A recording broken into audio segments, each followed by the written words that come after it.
All right. Hello, everybody. Hello, OA Apparition, G-John, Void Dweller, and Jess.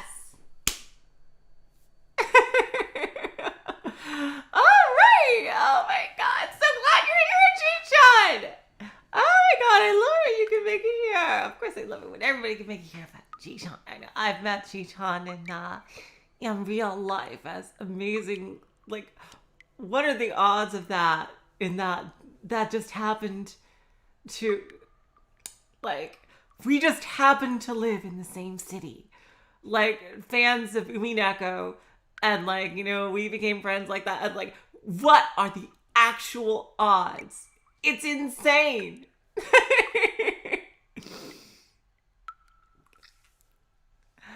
Oh my God. So anyway, last time on Higanbana, believe it or not, we have both the protagonists of both Let's Plays I'm doing right now. Yes. First is the headmaster, yes. Jess. Are both named Takeshi, although they're very different people. I guess that's like a very popular name for a protagonist. Oh, hello, James. Oh my God. And a lot happened last time. He was given a magical camera. Higanbana said, "Hey, go crazy." And then he saw Marie, which apparently everybody has forgotten that Marie existed. Well, he's the protagonist of this chapter, at the very least. OA. And, because we haven't even seen Marie yet. And, as he was walking home, he got cornered by this new yokai, which looks like a very regal man there, the headmaster, he calls himself. And he's very creepy in that his buttons, I noticed that last time that his buttons on his shirt are actually eyes, which is pretty creepy. All right, so it's pretty late, so without further ado, let's get back into it. I'd like to finish chapter 2 today. I believe I will be able to.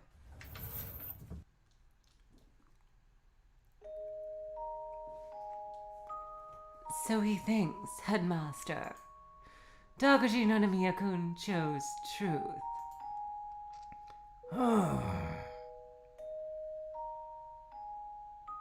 Hello, Angie Castle. Welcome to the stream. To choose truth over peace. Sound like a youngster to say. Very well, Higanbana-kun. Hello, DQA. Welcome to the stream. Perhaps we should stop here for now. How wise. After all, I don't want to get my favorite shoes dirty.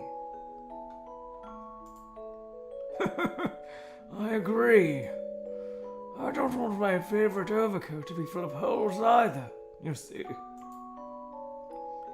The warped spears that surrounded the headmaster, as if being rewound on a videotape, began to be swallowed by the walls they ruptured from. Please tell me if the music is too loud.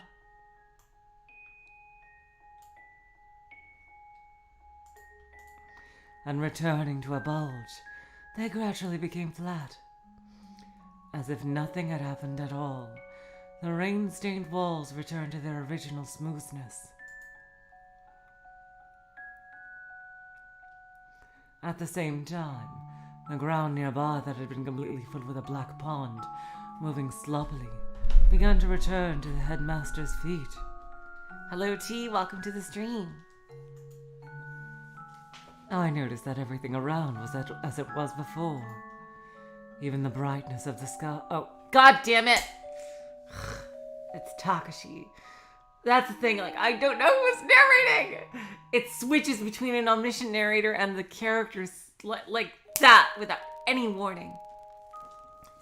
I noticed that everything around was as it was before. Even the brightness of the sky. I felt as if I've been squaring off for a long time, but perhaps it was for an instant. Smell of fried food reached my nose. That was probably the smell that hung in the air earlier. Even though it felt like that smell had returned. How can I best describe it? I felt as if the air of the living had returned.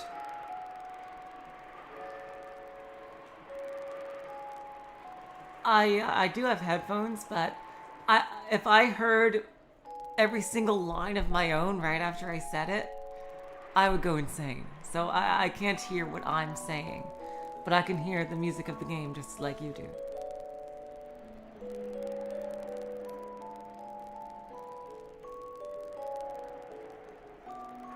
I felt as if the air of the living had returned. If so, was that back alley a different world than this one? Now that I think of it, I can't tell. Well then, I suppose I'll excuse myself then. Shall I?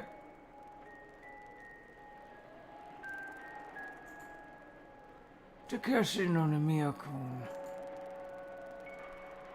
I've been keeping you, haven't I? Head straight home, my boy. Well then, Higanbana-kun. Some other time. Yes, some other time. I'll come visit you and bring your gruel. Just a spoonful.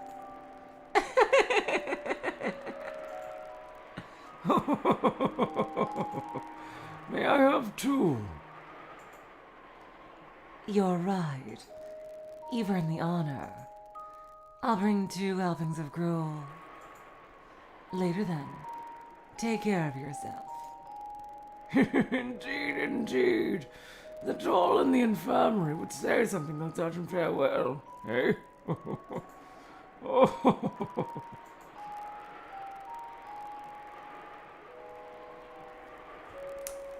The headmaster's figure slowly diluted away. It was like a swaying mirage.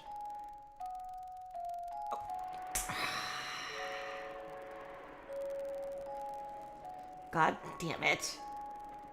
Thinking my eyes were getting fuzzy, I wiped my eyes, and when I looked again, he had completely disappeared. However, Higanbana didn't disappear, and there she was. She turned to me and stretched out her hand. She was laughing mischievously, as if wordlessly wondering how long I had been lying there. Thank you for helping me. Oh, you're welcome. If I got just a tad later, you'd be snack food right about now, digesting in the stomach of that fat ass that just left. But I wasn't, so you're fine. You would have unknowingly disappeared here in this alley, on the way home from school, you know?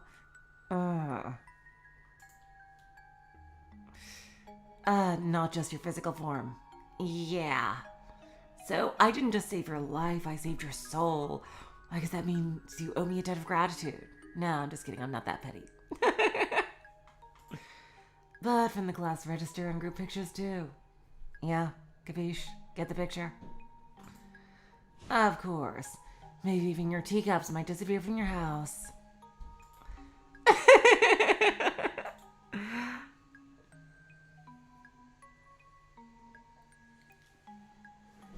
Higanbana laughed as if to say, as you are now, you understand best of all, don't you? A moment longer, and I would have been sucked into that pure black pond. She really is fun, James. And then, like Marie Moria, even memories of my existence will surely disappear from the face of the earth. Was Marie eaten by that guy? And aside from photographs, this mysterious camera captured, my existence would be completely forgotten. In our school, he's been a school yokai for a long time, you see. A very, very, very long time. We call him school yokai of the first rank. Headmaster. Yeah, he's ranked above me, but, I'm no slouch at number 3. I am Higanbana of the 3rd rank. And if this is anything like My Hero Academia, we're not going to tell you who the 2nd rank is for a good 2 or 3 years. Have y'all ever seen the Western doll sitting up top the medicine cabinets in the infirmary? Yeah, that's my vessel. Don't touch it or I'll fucking kill you. No, just kidding. Except not really. No. I've never gone to the infirmary. Oh. Then I'll invite you next time. I'll send an invitation along with an appropriate injury, worthy of the infirmary, perhaps. What do you like? Headache, broken leg, stubbed toe, broken arm, stomach ache? I don't know. Work with me here. I got options.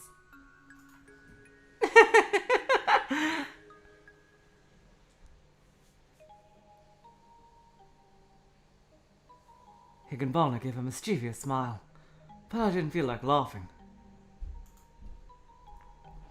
Just watching her last exchange, she seemed more dangerous than the headmaster.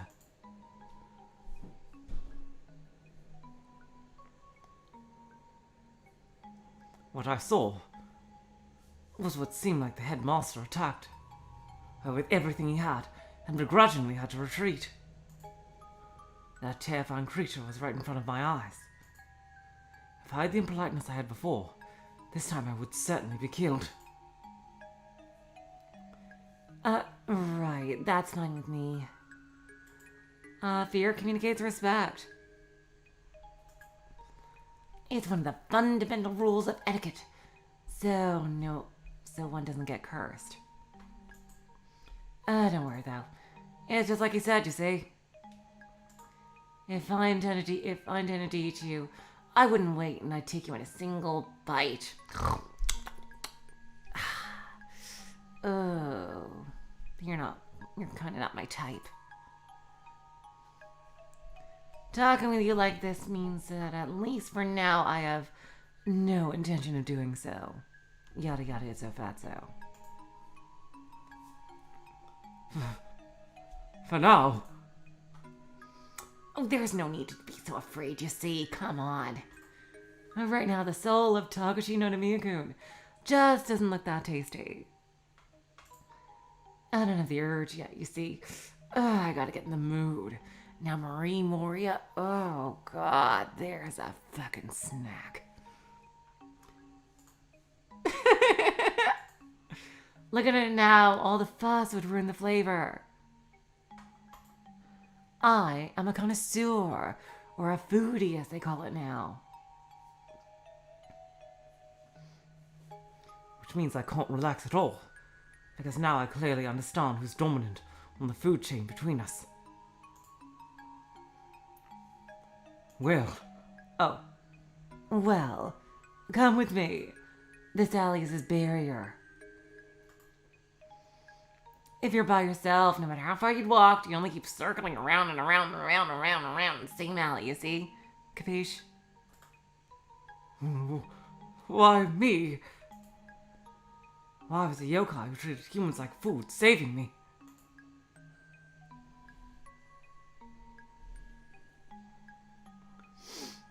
As long as I couldn't know for sure, I couldn't come with her. After Higanbana made a face as if to say, "Oh, jeez." As a serene expression befitting her returned, she spoke. Because you're getting revenge from my friend. What? Marie was eaten off screen? Are you fucking serious? Come on, Marie. Ah, fucking hell. No. Are you fucking serious? There's gotta be a way to get her out, right? Takeshi, are you gonna help? Are you gonna help get her out? You're gonna do a soul release on the headmaster or something? So perhaps you could call it returning the favor. Revenge? Today you went to my friend's house and let her mother's memories return. Oh, of Marie Moria-san? Exactly, Chi-chan. Yes, Marie is my friend. And he erased her existence, which kinda gets me slightly Peeved.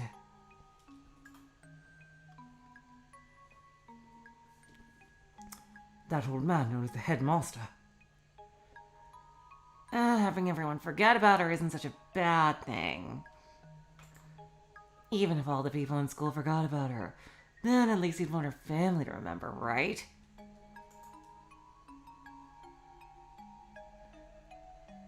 Oh, I don't know who's talking.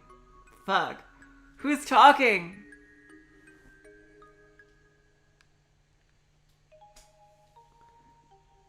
No. Is this Higanbana? I'm gonna guess this is Higanbana. Having everyone forget about her isn't such a bad thing. Even if all the people in school forgot about her, then at least you'd want her family to remember her, right? But because he's a ruthless and kind of a prick, he snatched away memories even from her parents. Right? Isn't that terrible? Doesn't that just make you peeved? What in the world is this camera? Oh, it's equipment from our class, you see? It can't be fooled by trickery of any kind. It shows the truth. Earlier, when I looked at her name tag, it was as if it were washed out by the rain, and I couldn't read it. But now I could read it faintly. Her class was Classroom B. No, I could read Classroom 13 written there. Certainly there were many classes and students in the school, but I didn't think there was any grade with a Classroom 13. At least, for humans, that is. Classroom 13. Perhaps that's the classroom where the youkai live in the school. Speaking of that classroom's equipment, it makes sense something with mysterious power would come from there. You can imagine it, can't you? To him, that camera is an inconvenience. Because it would release a human he ate, you see. He didn't just eat her humanity, but even her existence. Ugh. Taking a picture with that camera, bringing back her presence, is the same as taking the food out of him.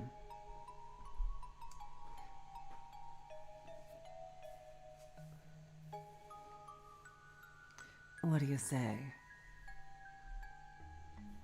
Let's make him nauseous. Not just her meat and bones, but even eat her very existence. What a terrifying yokai! Well, there's also times that's convenient. Among the classmates coming in and out of the newspaper club room, you were in the same class as Marie. So I made you find that camera.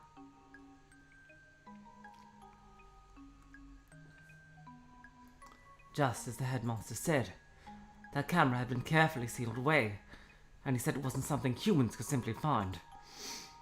It made sense.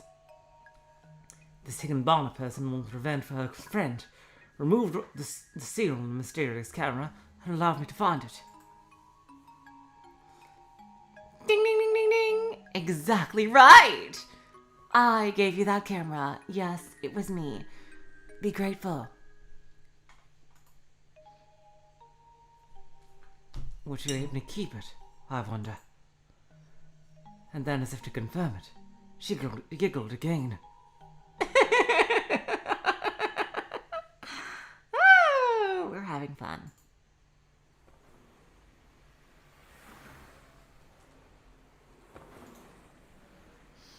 Even though I couldn't escape that alley no matter how far I walked. When I walked with Higanbana, we soon came upon an intersection bustling with people. When the cars weren't coming and going, there were people quickly heading to their homes.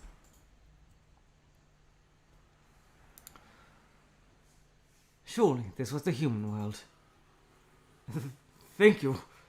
Now that you've taken me this far, I should be fine. Oh? You use the person who saved your life like a guidepost. And then after that you say, I'm fine now. Goodbye, good sir, governor. How cruel. Well, are you saying that you need, well, something in return? I was a little worried. Surely she may have saved my life. Yet the thought of what a yokai like her would want in exchange scared me. If that's true, then I would have killed you. For example, taking off one of your arms wouldn't be so bad, would it? I mean, that headmaster guy eats people's souls and their existence. Compared to that, taking off one of your arms is like, a luxury. I got goosebumps. If those words came from a human, they would just be a joke. But since they came from the mouth of Higanbana, the yokai, they transformed into the most terrifying of words. Hello, Jam Chan! Welcome to the stream! Whoa! I'm joking. God! I had to pick the stuffy English glasses guy. I wonder if you'd at least treat your savior to a cup of tea. What?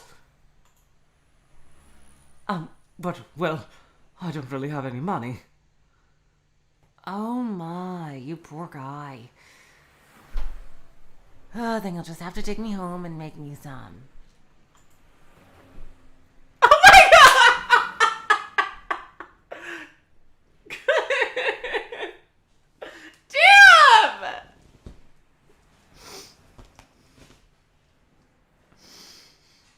Well then, let's have some tea at your place, just like Collider said. Oh, yeah. You're interested in the camera, aren't you? I'd like to come see the photo albums you've taken with it.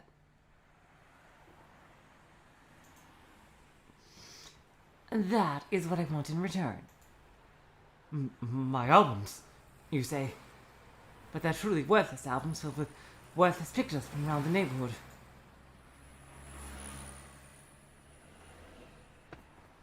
I don't want to take a yokai to my home. Oh, shoot. Shit.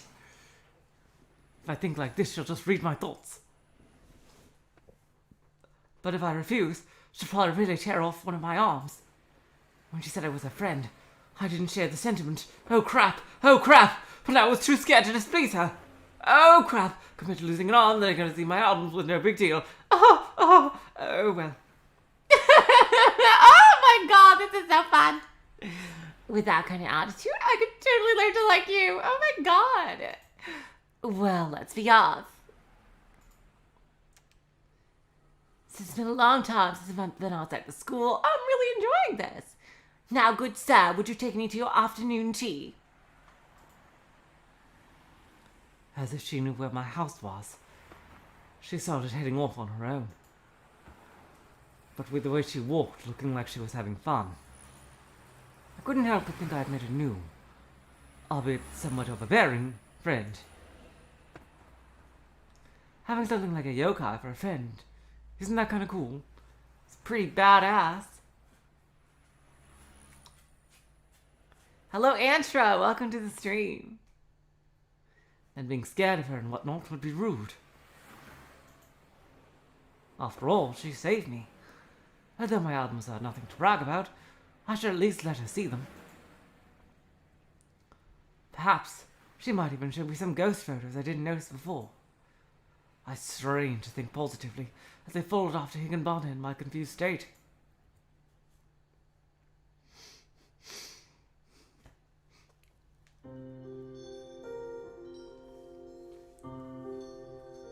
My house is in a relatively unremarkable neighborhood. A tiny plot for a garden and a garage. It's 2 stories high, but not particularly spacious. The house was empty. My mother was probably out running errands. All it would have taken was one more mistake today, and I might not have ever came home again.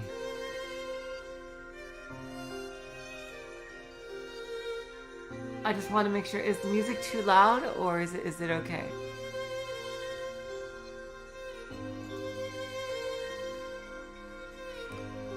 Let's say, even though I've returned home with the yokai, I'm glad to pass into that familiar entry unharmed. Higanbana stopped before the entrance. After looking up at the house, she stared at my back. Could she be so modest that I have to say, please come in, I wonder? Turn it down a smidge? Okay, yeah, I was afraid of that, yeah. Because the music in this can get loud. Okay. Thinking as much, I said, come in.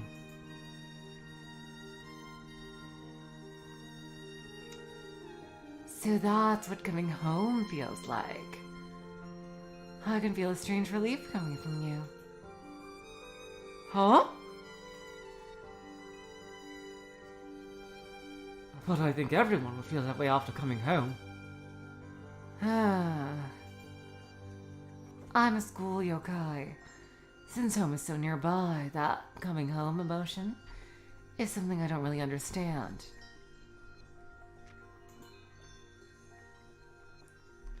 Where do school yokai live?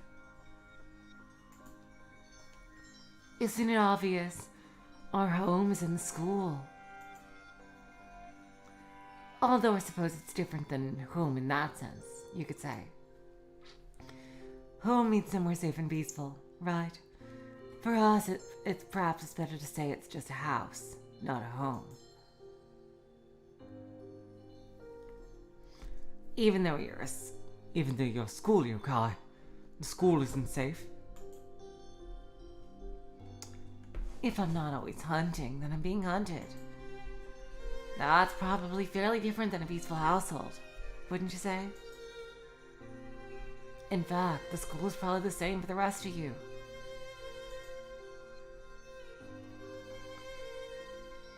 If I'm not always hunting, then I'm being hunted, huh? What she was talking about wasn't just limited to the world of yokai. That rule even applied to the rest of us who spent our days in the classroom.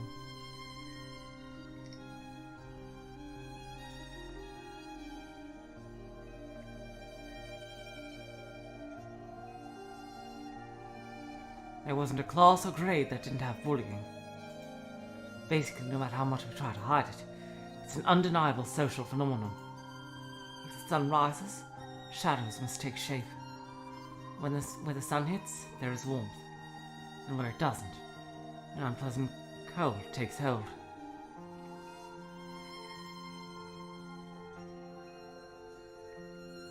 Oh, Void Dweller, if you're making a visual novel or you should really use Renpi. Void Dweller.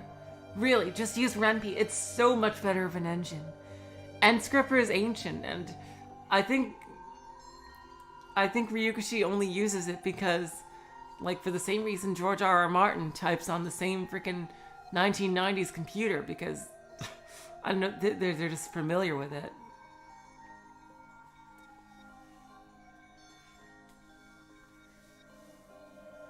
As long as the sun is shining, I think everyone would want to be there. Even if they had to chase its shadow, they try to make that sunny place their own.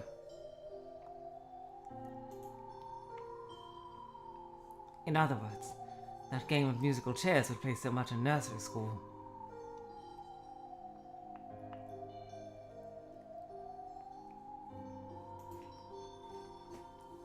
At the end of the day, we didn't learn the valuable life lesson it was teaching us. Because if we're on the bullied side, we must be looking for our chance to switch to the bullying side. It seemed nothing was different for Higanbana and the others in the yokai world.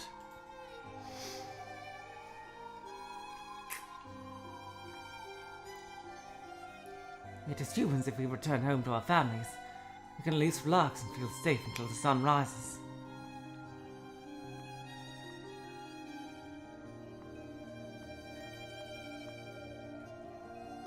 But yokai didn't have that. Maybe the Higanbana yokai was yearning to embrace what it means to return home.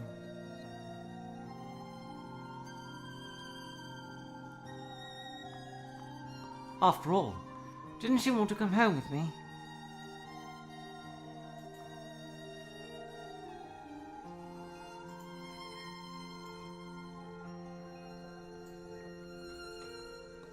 Even though she did those frightful things before my eyes moments ago, for some reason, now I somewhat understand her.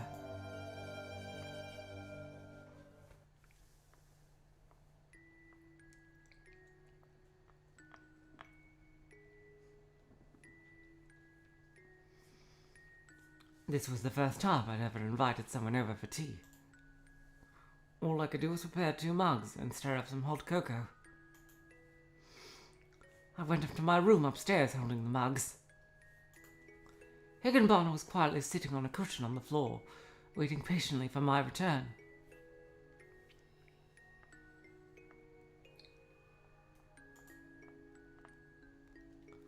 So, this is your nest. I don't know what you mean by nest, but I suppose you could say so.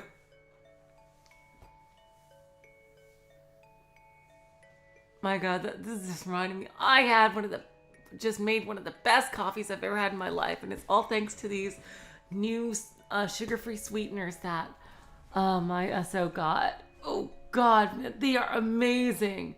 Damn. Like, I'm having freaking Starbucks quality home coffee at home for just like, and without the fucking sugar. And I am living for it. I think I'm going to make another one in like an hour. Just because that was so good. Anyway, back to the story.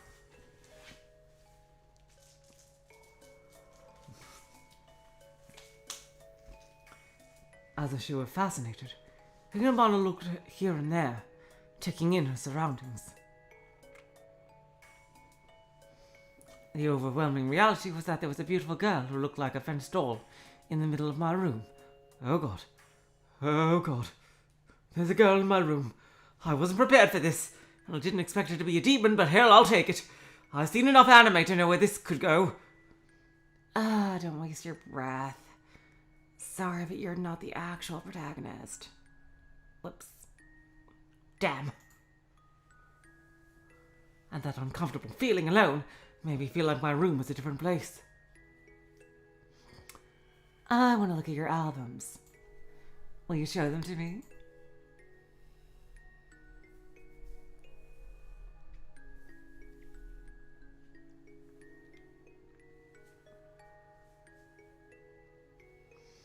There's nothing special in there, but if you don't mind that.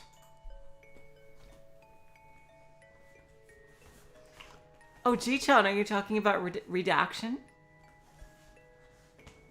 That's something I really wanted to read. If that's done.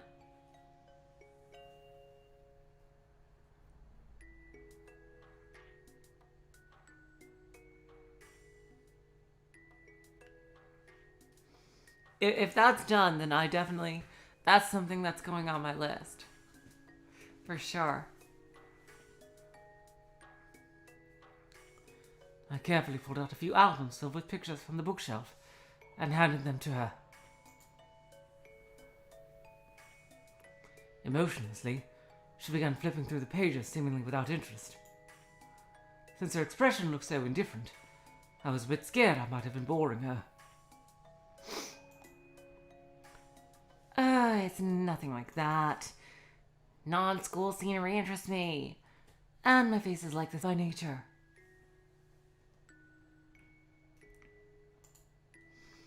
I'm not bored or anything, Baka. There is no need for any strange concerns, you see. No, really, I know I just said that, but I'm just trying to be funny. I am not attracted to you. Damn it. Again, I didn't speak, but she answered my thoughts. I stared at her. If I thought too much, she might read my mind and get upset. Oh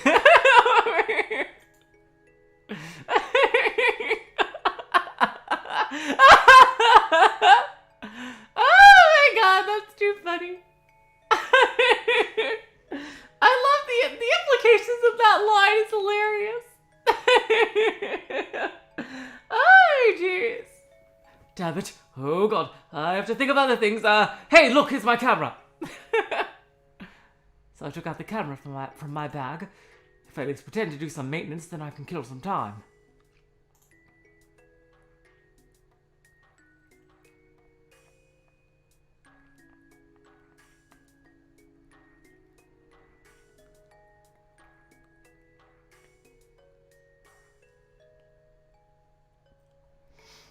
A man and a woman sharing the same room, each quietly handling their own work. Somehow it was a laughably awkward yet strange scene. Sometimes I'd steal a glimpse at her. Expressionless, she literally looked over the photos mechanically. She would turn the page at the same time every time. With the way she read, I felt like I was watching the mechanism of a mechanical doll at work.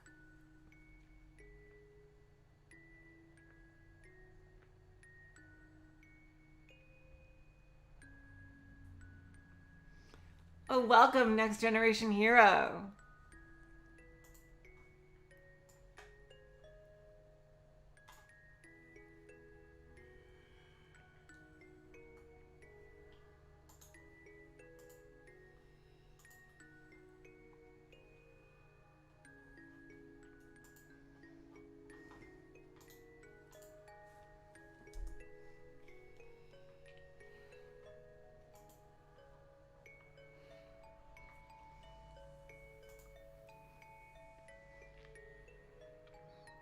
Oh, sorry, just taking care of something.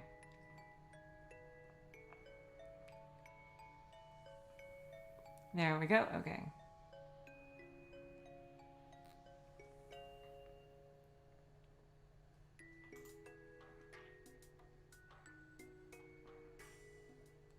She might have said she wasn't bored, and yet, as she looked at my pictures, I was just a tad interested in what an ethereal being's thoughts would be.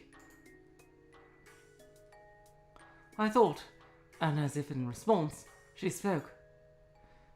Well, I think that the photos in these albums are arranged chronologically.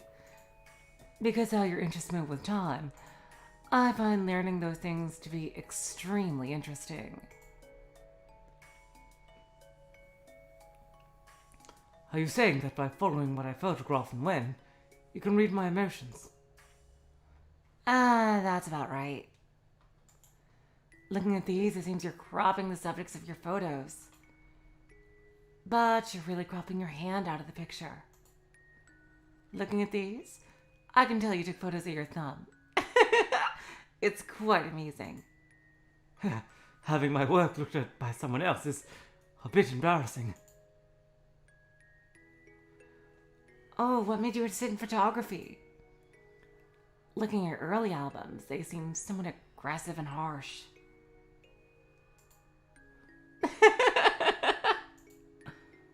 That means those early photos do appeal to me, however. At last, taking her eyes off the album, she looked at me. That gaze seemed mischievous somehow, and she looked at me as if she were reading the albums.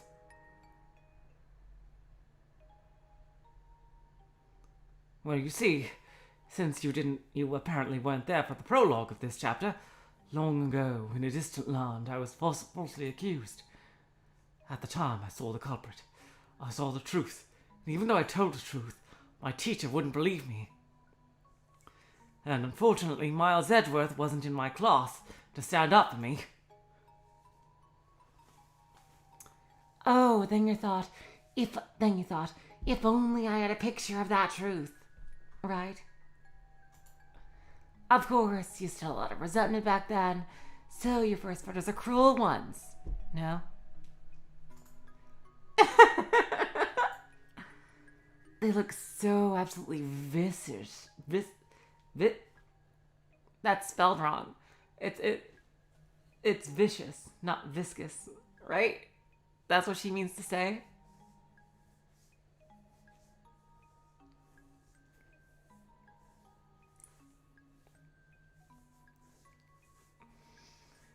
They look so absolutely vicious that I think if I simply touch them, they split my fingers in half.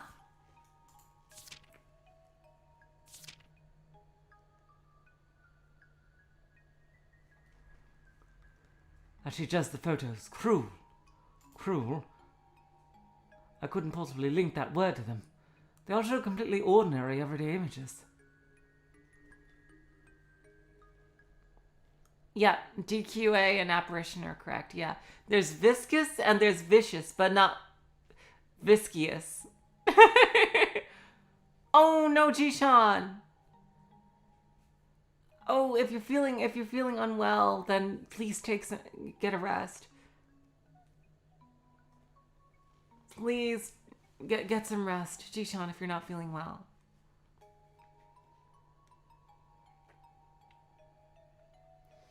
They all show completely ordinary, everyday images. Perhaps there was something that only someone who isn't human can see. Yet it was like she said. I remembered every photograph. In other words, looking at the photos meant I could remember that emotion I felt when I took them. Then I knew. From the first moment I took a camera in my hands, from that day on my eyes were lit with a rage, seeking to prove my innocence. However, my incident has long since been decided in my false accusation. I've been decided as the culprit, and I couldn't overturn the verdict of what took place in that science prep room. But it might have been to expose future injustices. I could at least reveal them, and I thought that I could at least rid myself of that vexing feeling caused by my false accusation. I see. But your photos keep changing. Gradually they get gentler, calmer, mediocre, dull, and boring. Why'd your feelings change like that? I wonder. Probably. Well, doesn't it mean I've just calmed down since then? In the end, there was nothing I could do after the incident. It was done and over with. It was so painful that I even soaked my pillow in tears, but there was nothing I could do anymore. People's grudges aren't frozen in eternal ice, except maybe in anime sometimes. Sometimes, it eventually begins to melt away.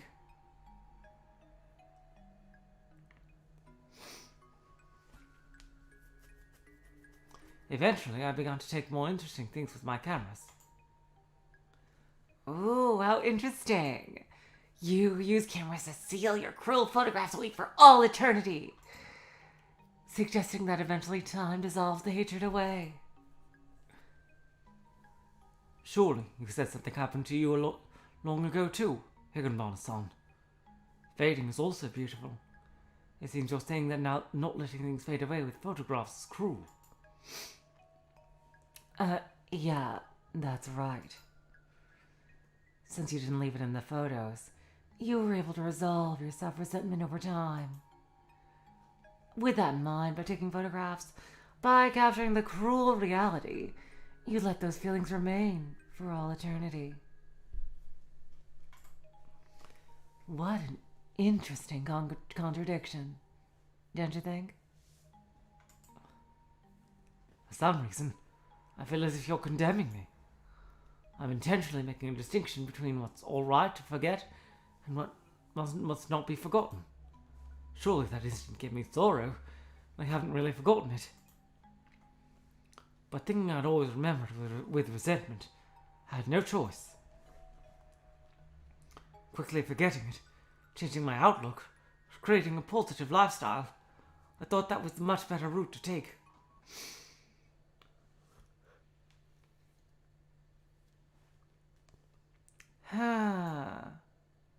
How boring. Why did your voice get like that? Oh, sorry, I don't know. Huh?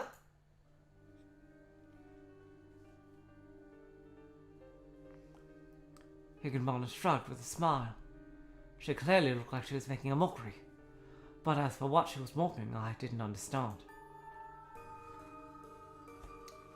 When you first took up your camera, like sharpening a razor,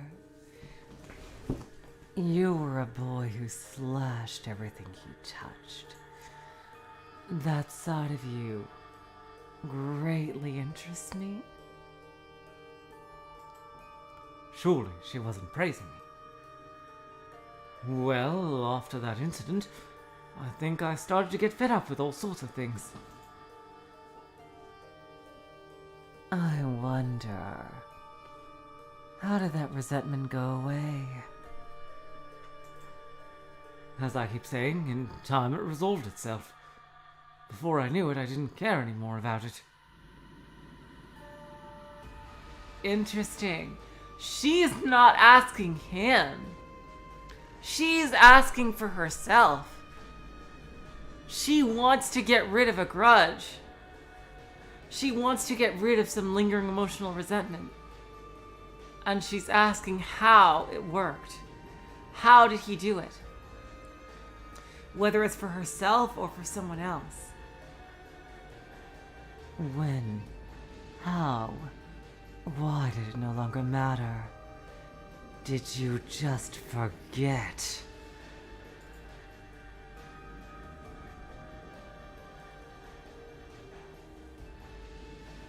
Holding up an album, Higanbana slowly stood up. And spreading the pages before me, she called my attention to a group of unremarkable photos. No, it was about if she was about to tear the album apart. She showed me the threshold between the pages and tore it in half. Bye-bye. Up until this page, we have the lingering photos, smeared with resentment. And from here on, we have the dull, daydreaming photos. Hey, what was in these pages? I wonder. Did you forget?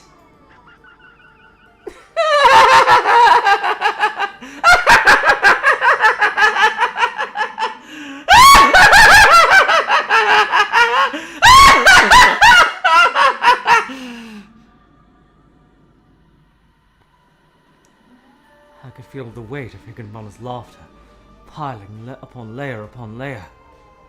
I could hear my own scream from having my album torn apart among them. It felt like a reverberation, not unlike someone tolling the bells in a temple for fun.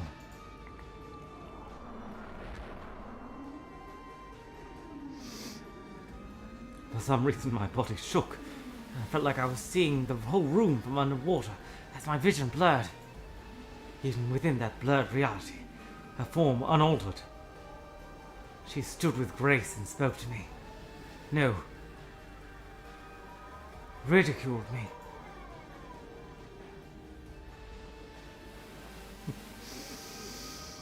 Even after you howled with such rage, how could you forget?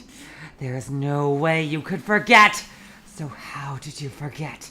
Well, if you don't look at your own photos, how will you remember? Thud. As she opened it, from the album she thrust at me, countless photos spilled out. I couldn't tell from which pages they fell from. Even though she wasn't swinging it around, the album she held, it was as if a spring was gushing forth. Flip, flip, flip. From the photos spilled one after another from pages unknown. Flip, flip, flip. Just like a leak would make its puddle of water on the floor. It was as if the photos began to make their own pool. These photos. With a single glance I knew what they were. Of course, none of those photos were things I had taken photos of. I mean, the photos I did take, I remember every single one. If I didn't remember them, then they weren't my photos. And yet, while Higanbana sneered at me, she kept spilling even more photos in the album. Do you still not remember? She muttered with an ominous smile. How painful for you. If you had faults, no matter the number, you came to accept them, didn't you? You might not remember, but the culprit was clearly right before your eyes.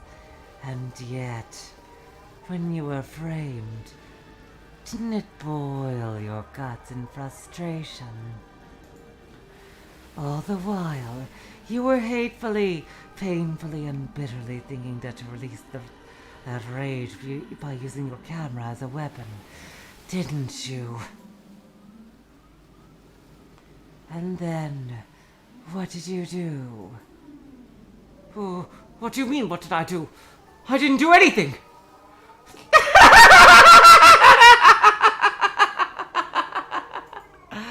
Didn't you tell that master you choose truth over peace? Behold, that truth is overflowing right here. Please take a look with your own eyes. Stir those memories inside you. Well, go on. Higanbana thrust her hands in the pool of photographs, stretching around her feet. She tossed them up as if she was splashing water at me. I was afraid of something. I couldn't look directly at those photos. But those photos couldn't have been mine. I mean, I do not remember them. So they have nothing to do with me, of course. And yet I was afraid to look at them. Yeah, Higanbana's laugh is insane. Seriously, that is an iconic laugh.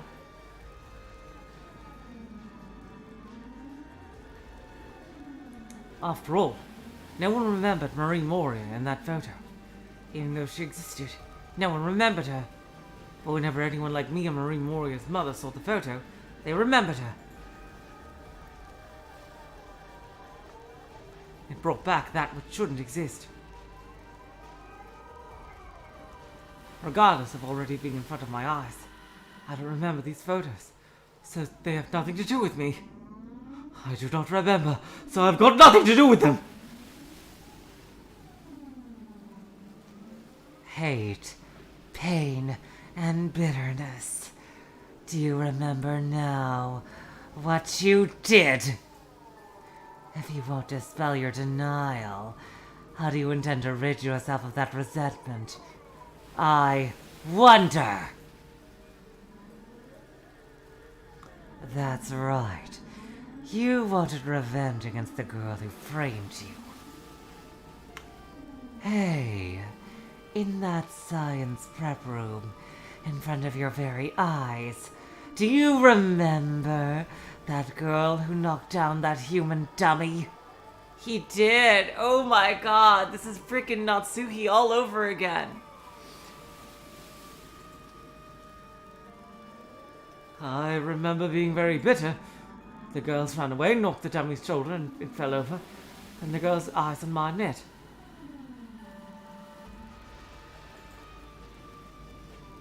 Her face. Do you remember? I don't. Maybe it's because it's sunk into my subconscious. Or perhaps, like Marie Moria, it's something that cannot be remembered. I don't know anymore. But I am sure that our eyes met in that science prep room. That moment she made a face as if to say, oh shit.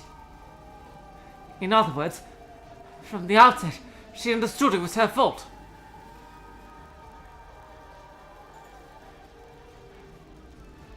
And yet, how dare she shamelessly say I was the one who did it? And it was so frustrating! So frustrating! Over and over again, I sunk my teeth into my blanket. I soaked my pillow in tears. And yet, I can't remember! It can't be, but why? Why can't I remember? I hated her so much. And yet, I can't even remember! How did I forget her face? No, not just her face. Oh my god, was it Marie? Her name was... Huh? Wasn't she a girl from my class? Was she... Her name was... I can't remember. Did I forget it? Can I just not remember it? Or maybe just like the way Marie Moria was forgotten, she was erased from my memory. I just don't know!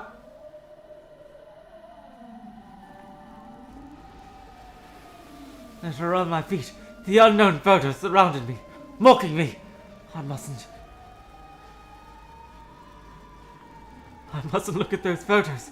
I mean, they're nothing but photos that I've stupidly forgotten, aren't they?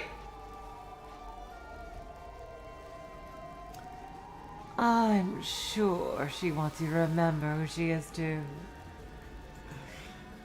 Oh, okay, so it's someone different. Okay, I see. I thought it was Marie. Okay. Her name is Yoko Numata. Come on. Come on, come on. You remember now, don't you? Come on, come on. Come on, come on, come on, come on, come on.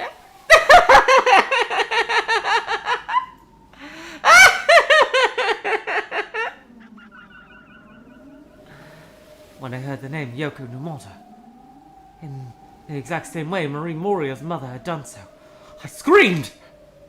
That was it! That name! That was her name! Just hearing that name brought back the rage from that day. Ah! Even though that name etched for so much hate in my heart. How could I have forgotten it until now? That's right, it's that bastard! That weird old man, the headmaster. It's because he completely erased that name and memory of Yoko Numata from the world. Oh my god, wow. Well, does that mean she's one of his victims? No, that's not it. No. This pain hollowing my heart, my guilty conscience. I mustn't remember! I mustn't! I must not remember. I must not remember. Yoko was always having fun. So you thought. If you always kept an eye on her, surely she'd do something else like before. And once again, she'd probably pass the blame onto someone else. You thought to seize that opportunity, expose her, and indirectly restore your good name. Right? Yada yada, it's so fatso.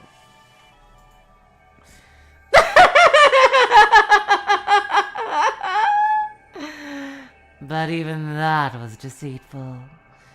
With your mind overflowing with hate, there was no room for such a noble goal.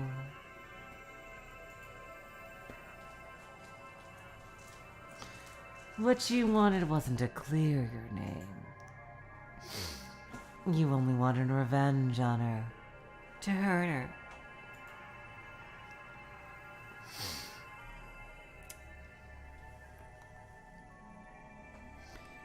You began to stalk her.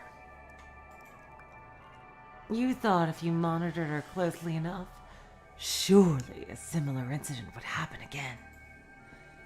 And that's how it started. Right. But no convenient new incidents occurred. As you continued to persistently stalk her, you started getting irritated. Because that event you were expecting wasn't happening. A rage began to bubble up inside you, with no place to go. Because of the way you were, even the evils you expected her to commit became far more minute and subtle.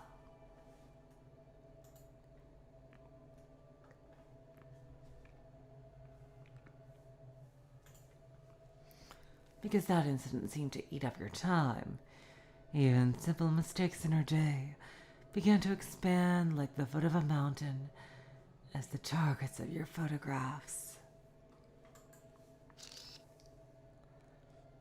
And then one day you realized it, that you were taking photos of those minute details. And those photos were more than enough to catch her and take your revenge. Ah, no. With just that malicious mindset, stalking her would be revenge enough. As you secretly took pictures of her daily mistakes, you'd secretly send them to her. Damn. And their contents were completely worthless. You continued framing blurred photos of her daily routine. Ugh, how pathetic. But to her, it came as a huge shock! 24 hours a day, someone was watching her! And that fear that someone might be photographing her caused an unfathomable impact on her. Oh my god. Oh no. Did she commit suicide or something?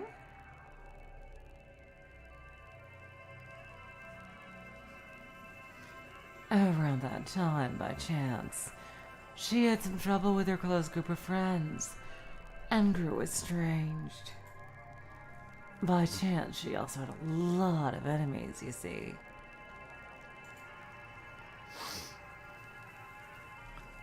With no one to go to, there were few she didn't suspect of secretly taking pictures of her. You recognized the time was right, and you relentlessly followed her and piled up secret photos.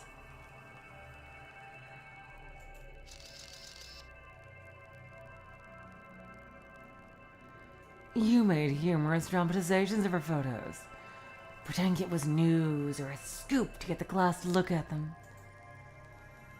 At their cruel age, your classmates thought that was amusing. Oh my god. Did she commit suicide from the pressure? Oh my god, if she did. Ugh. Humans love that sort of thing, really. Mr. Paparazzi. They love to gang up on a weakling. You'd think that normally around that time, the girls would all get together and save her. But this ain't that kind of anime. But she was truly unlucky, because she had isolated herself from that group. Truly unfortunate.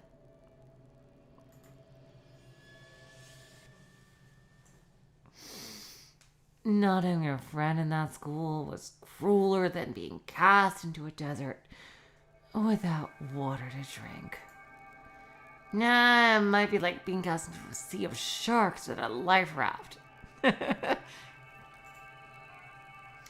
With no distinction between men or women, the entire class picked at her as their target. It was completely different than your original plan for revenge. Seriously, this is an incredible fake out. Damn.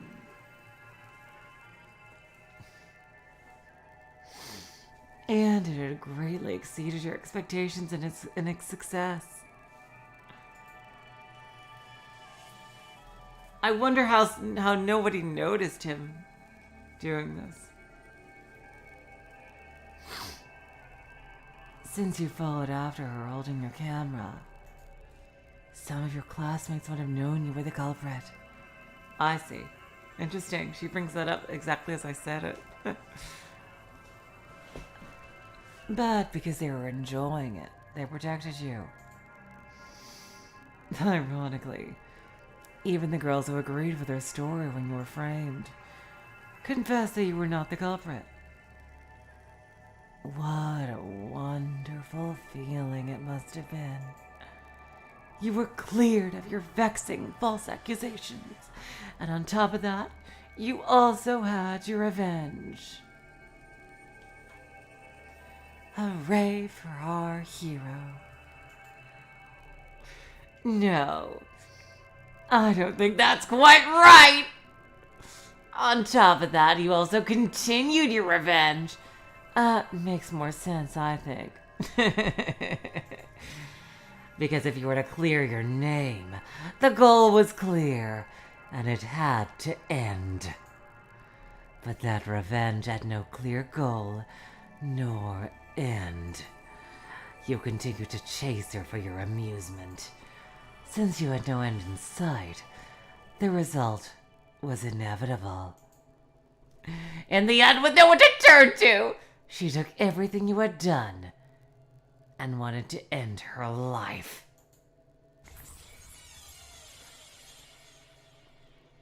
Suicide.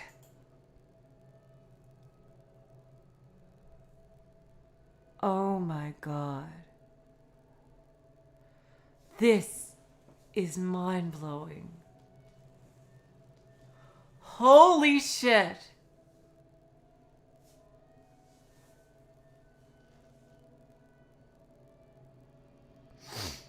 This is incredible.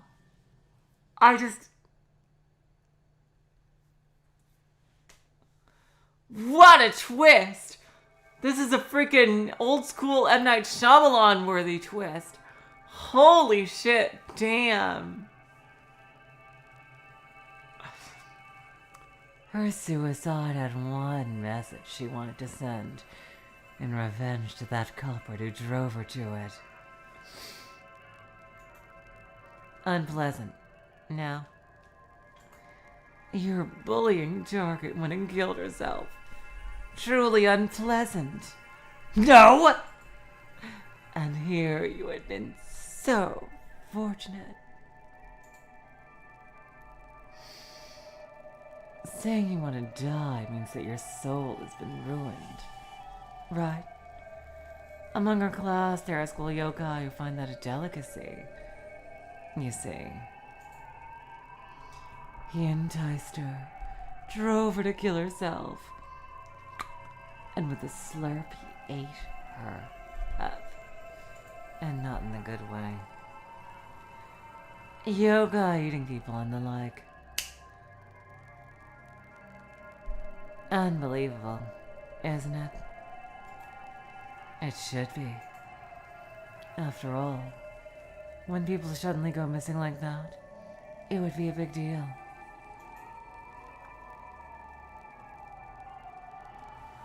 But there's nothing reported in the newspapers or on TV like that. So it can't be true. If we caused a riot among you humans, it would be extremely bothersome. Humans would become afraid. They wouldn't come to school and we couldn't feed, right? What you gonna do? So when we school yokai eat humans, we also erase the memories of their existence from the entire world. Damn, that's incredible. I imagine that's a lot harder to do in the modern age. Because there's so many more records and the internet and everything. Just like Marie and Yoko. No. We erased them as if they had never existed from the beginning.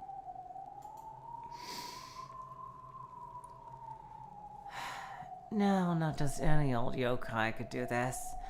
There aren't many yokai with this terrifying power. In our school, there is only one. The big boy himself. He is the headmaster.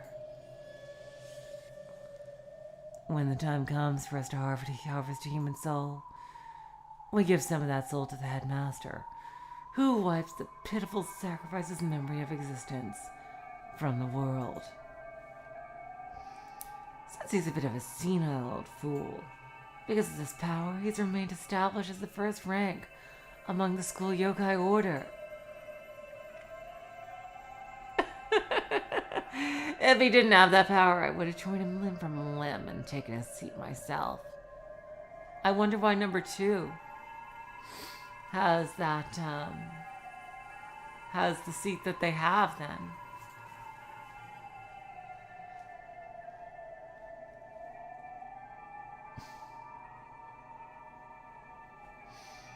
More and more, the headmaster is losing his ability to hunt. He has his hunt, and he can't eat without skimming some off the top of our prey. He's a pitiful creature. So basically, the headmaster is just a figurehead. In other words, he only has that position that he does because of his unique ability. Maybe number 2 is the true most powerful yokai then. Well, because of that, I erased her. Ding, ding, ding, ding, ding. That's right. If she had normally committed suicide, it would have been a big deal. And you and the school might have been investigated by the police. But you were lucky. Because she fell prey to a school yokai, it was as if that suicide never happened. That's how you suddenly forgot your rage! That's how those completely blurred, stupid photos you took and never noticed came to be, you see?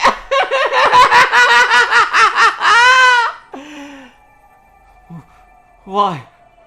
Why did you give me this camera? I had 2 reasons. That camera has the power to take down the headmaster. I entrusted it to you and had you take pictures here and there. I wanted you to reveal these forgotten victims that surrounded you. You restored Marie's memory to her mother.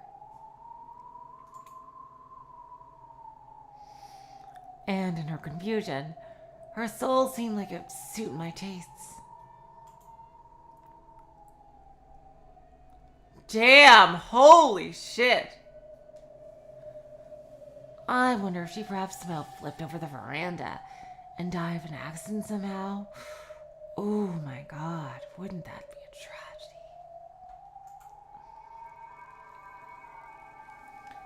If she committed suicide in her confusion, it couldn't be thought of as the work of a yokai.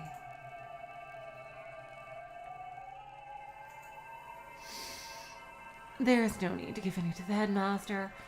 I can wholly devour her delicious soul.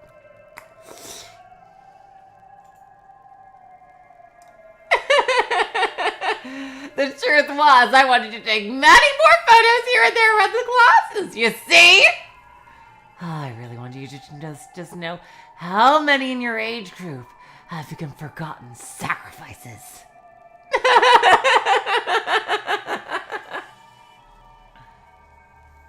It was too late. I couldn't doubt it anymore. Higanbana had no girl's heart to make me think of a refined French doll at all.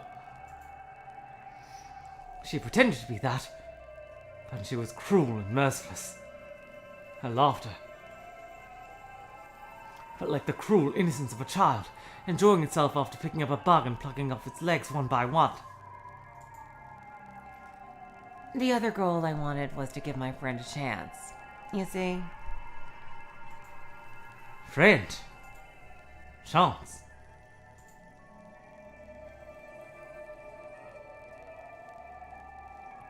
Now that she mentions it.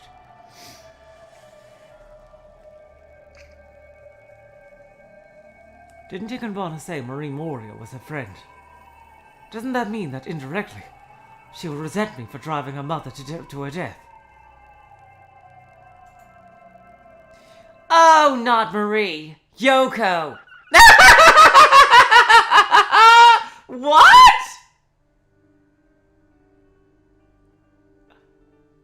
Wait, what? Somehow, I understood. Everything Higanbana said until now was all a ruse. From the very beginning, I was her prey. What?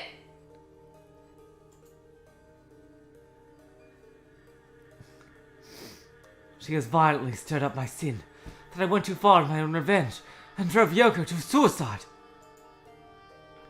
What the fuck? So to Higanbana, I'm... Yes! No soul seemed more delicious than yours! I thought to eat you right away, you know?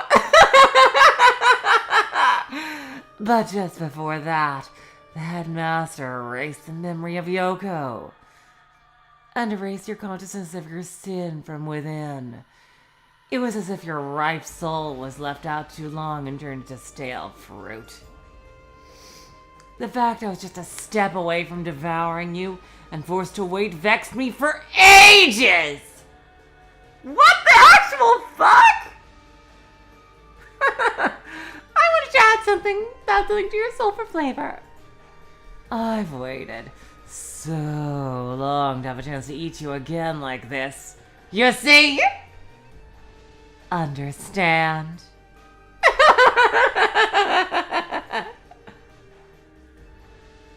She put her slender white fingers to her chin. And then in terror, my legs caved in. In the middle of my messy room, I fell backwards into the sea of photographs. Well, come on then, Yoko. Now is the time for revenge. How long and how much have you suffered in sorrow? Teach him a lesson, 'cause this is your only single chance in eternity to do so.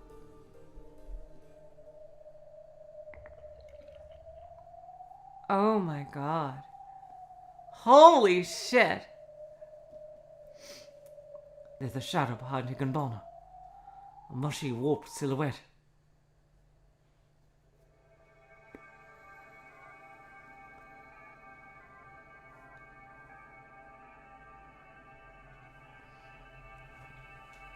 It was as if it were a shadow that detested the brightness and hid behind her back. That shadow slimily grew arms, using Higanbana's shoulders to steady itself. It revealed its form.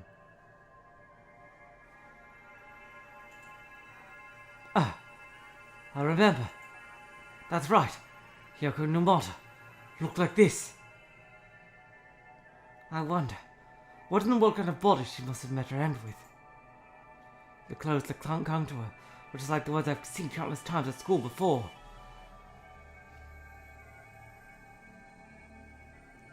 But they were like worn-out rags. Dirty, worn-out, and quite miserable rags. God, what voice do I give her? Nonamiya.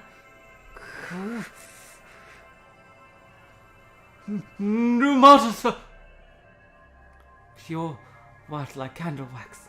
Just like her worn-out clothes, her skin hung loosely in the same way. Now that I remembered her when she was alive, her ugliness was beyond pitiful. Appearing with such an atrocious body, her figure might have represented my sins. The more I thought, that pitiful atrocity gouged my heart. Hey, Yoko.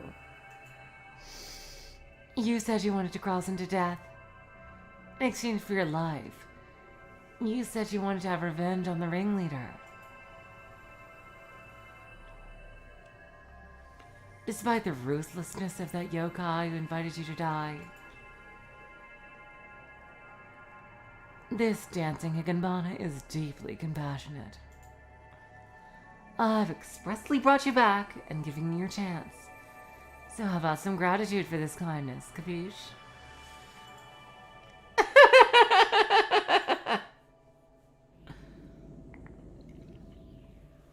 Nonamiya.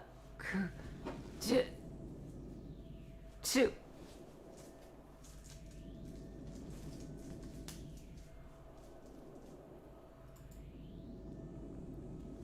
Her body might have been rotting or frozen. It was like tainted meat left in the refrigerator. An extremely horrible thing. She just stood there, trembling painfully, struggling to even speak.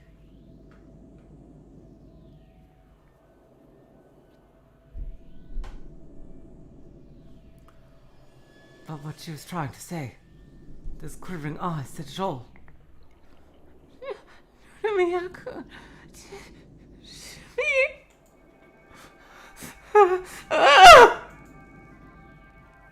She moved to touch me, and with each step she walked.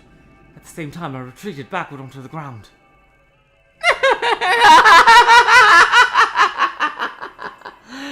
I wonder what's the matter, Takeshi no Miyako-kun?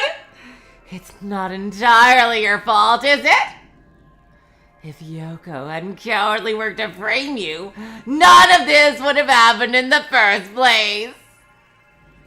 Basically, Yoko is suffering the consequences from her actions. Passing your sins to another invites more sin, and she's paying the price. So I wonder if Nonomiya-kun needs to point out the one-sidedness. You have the right to speak, by the way. You have the right to remain silent, too. When humans die, you see, they're powerless. If they die, they're nothing. Humans that continue to live are much stronger. So they must continue to live. And humans that frivolously part with their lives, naturally, will suck their bones dry. In my deep compassion, I brought her back.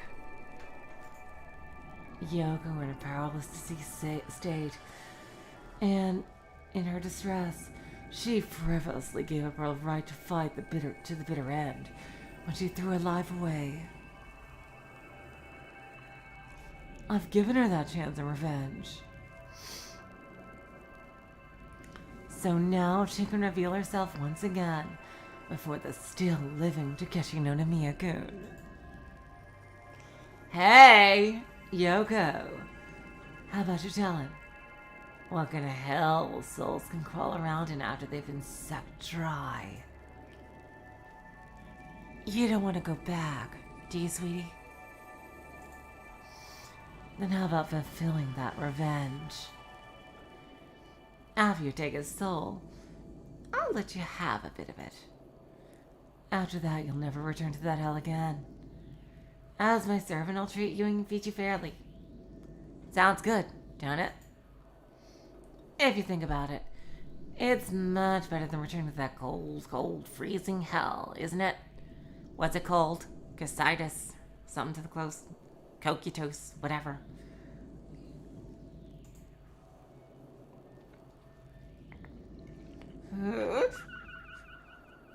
Well, Yoko, take Nonomiya-kun's life.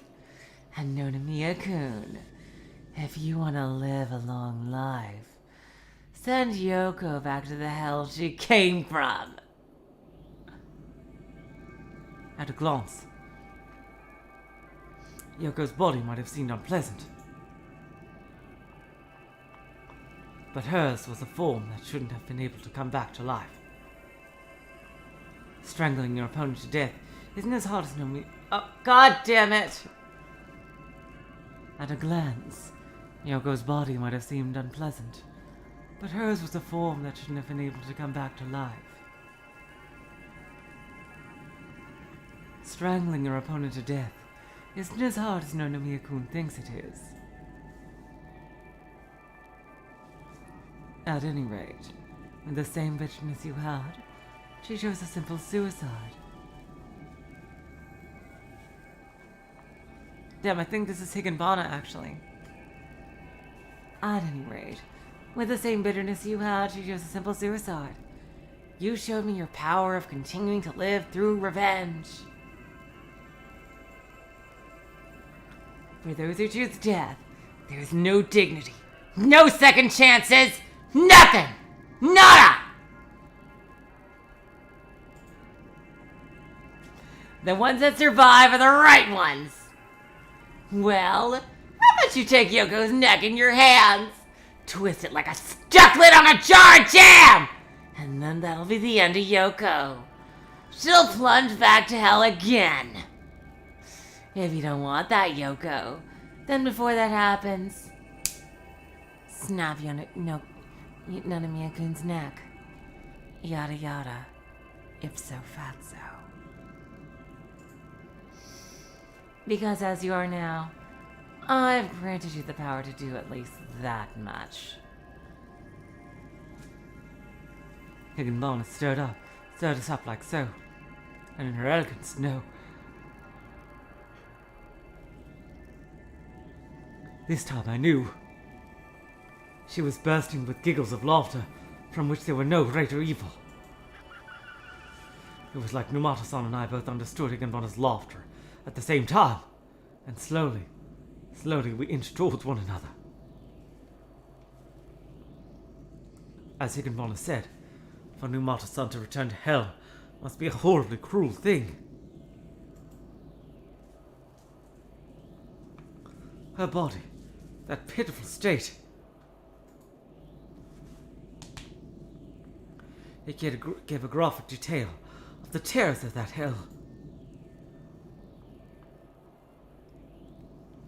If she kills me, Higanbana promised she wouldn't have to go back to that hell.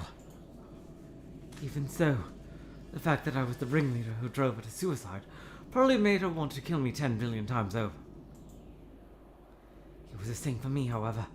She had falsely accused me, and I had tasted a bitterness that couldn't lose to her rage and sadness from taking her own life.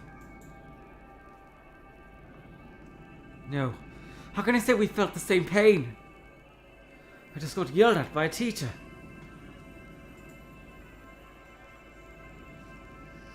But she was bullied by the entire class.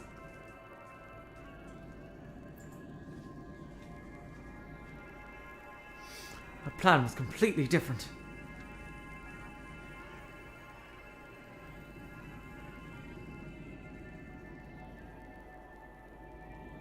The pain I felt just drove me to burn with rage, but it didn't lead me to taking my own life. But her pain couldn't be dissuaded. What if I'm wrong? Then what should I have done? Does that mean I should have just been content with crying myself to sleep at night because of those accusations? Oh, no, that's not it at all. What goes around comes around. An eye for an eye, an evil for an evil. You merely had your just revenge. As a result, she merely just chose to take her own life.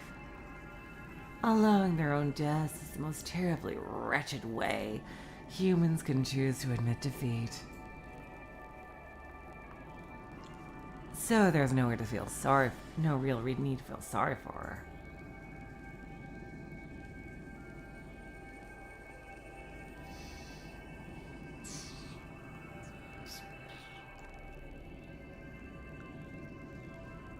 You had the justifiable right to send that weakling who lacked the strength to continue living back to hell with your own hands. I don't know what you're trying to say, Higanbana-san! Do you want me to take revenge for Numata-san? Or do you want to make me kill her? It makes no sense! Either's fine for me. I get to eat either way. I don't really give a damn. The hell do you mean by that? If you're killed, that's fine. And even if you counterattack and send that weakling corpse when to get back to Hades, that's fun too. Either is fine. I don't give a damn. I'm in it for shits, giggles, and eats. Not in that order. It's amusing, you see. It's quite boring, you know? Being a school yokai, that is! So I find pitting students against each other makes me the happiest! Oh, God! Junko Enoshima knows what's up. I love bullying and fighting, you see. Just by watching you two glare at each other like that.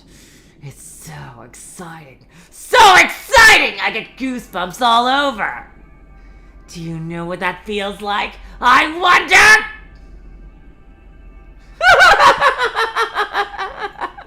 Well, kill each other, you two! I don't care who wins. Bully and be bullied.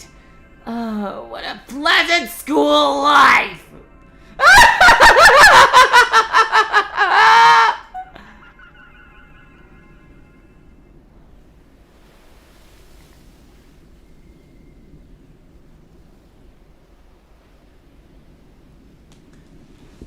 Nonamiya. Numata saw in pain to speak. Now I no longer felt fear towards her miserable body. I only felt pity. What? Why did you do so many horrible things? Because you did it to me first! That day, in the science prep room, you knocked over that anatomy dummy, didn't you? You should know. Even then you lied! Really? You're still trying to justify yourself? Yes. I lied. But taking your revenge so far, did I really do such a bad thing? Her expression showed no anger. Just pitiable sorrow. And I must have had the same expression.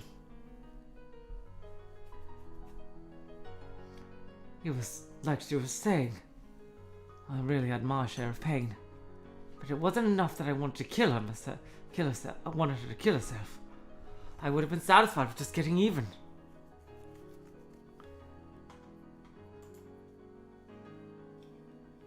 However, those breaks didn't work, and before I knew it, it escalated out of control. An event grew far beyond my initial framing.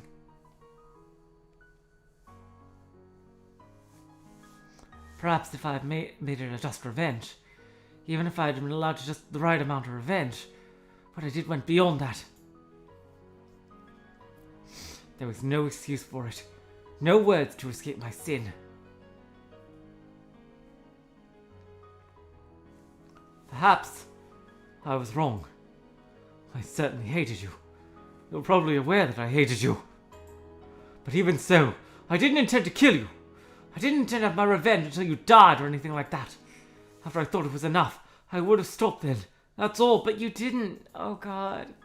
But I got caught up in the atmosphere of the class. And it escalated out of control.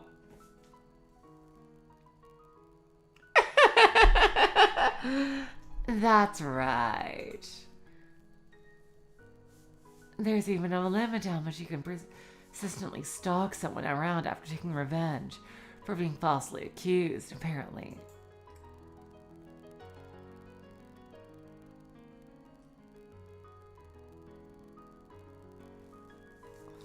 Sure. Isn't your crime obvious by now? You went too far. You drove her to die. Nonamiya-kun killed Yoko Numata! Higanbana's cackles of wicked laughter challenged me to respond. However, it seemed she had a point, so I said nothing in return.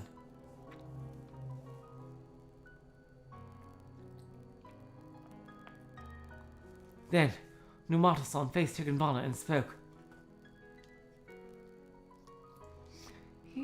Even so, if I didn't do what I did, Nonamiya-kun wouldn't have done it. In the end, I can't say he's wrong.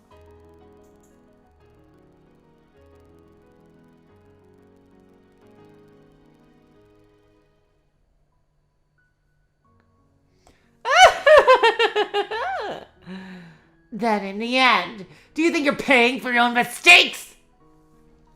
Then in the end, do you think that being trapped for eternity in that freezing hell suits you? Do you want to go back to that hell once again? I wonder!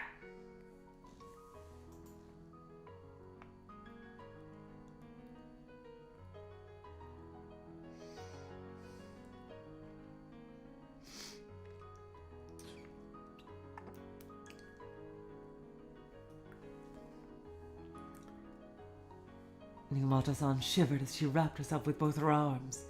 It might have been in fear, or it might have been just from the memory of the cold coming back to her. Oh, God damn it, that's him still. I couldn't tell. The only thing I could tell was her own terror of being dropped into hell.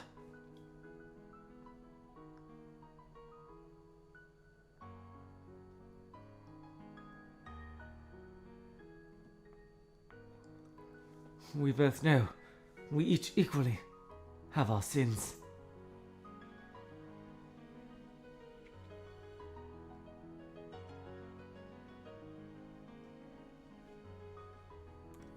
Numato-san has the crime of framing me, and I have the crime of driving her to death. That's not true. If I hadn't lied. Yeah, we're both bad people. Since there are hells for bad people like us, then we should both fall into them.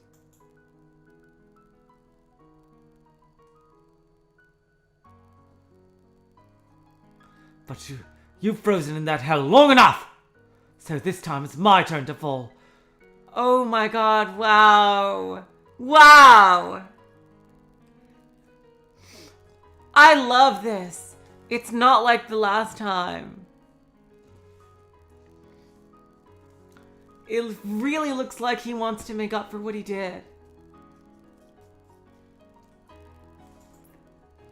Because Numato-san, right here, you deserve to have your revenge on me. Right now!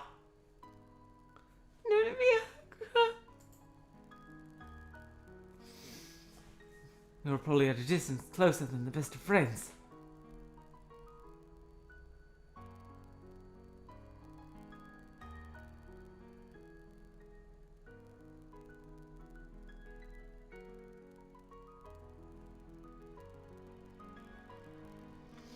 We're probably at a distance closer than the best of friends.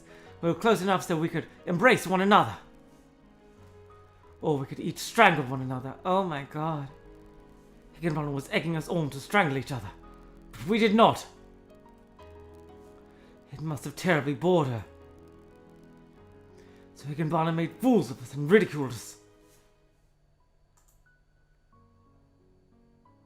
So if we each do nothing like this,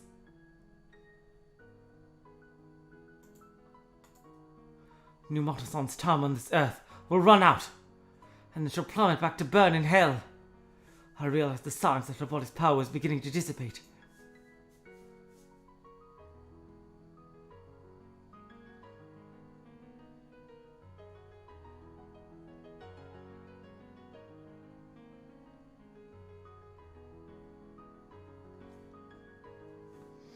At this rate, if she doesn't take her revenge, then she'll forever lose her chance. At that moment, I had the advantage and she was afraid. By standing still and appealing to what emotions she has within her, I could safely remain alive. Because of that, I couldn't allow myself to remain silent. I had to speak! If I thought, without the aid of some school yokai mischief, we wouldn't be able to meet again. We wouldn't have a chance to negotiate like this again. I couldn't let a miracle pass me by. Numato-san! I'm sorry! Huh? What I did to you was painful. However, it was all because I did such devious things to get even. If my memory of you had been erased, I think I would have certainly lived to regret it.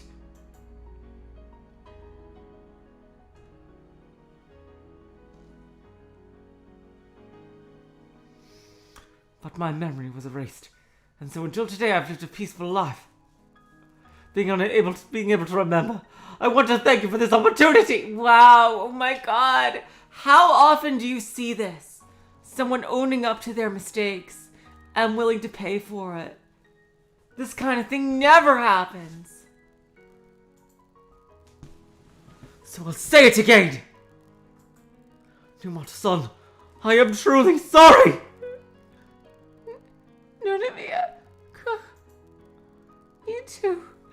I'm sorry. I got swept up in the mood and did that. I didn't think what I did would hurt you.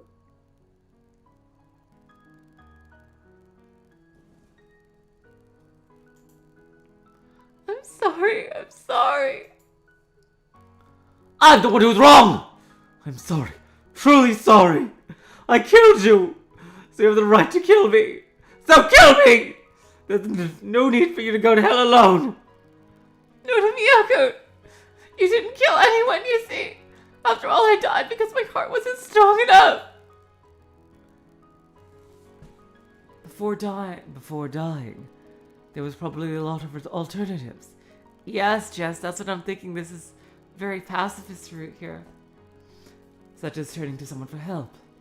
All kinds of things. Even though you were in pain, Nonami-kun, you didn't think of suicide. Choosing to die, know that the depth of sadness of your sin after you die, you realize it.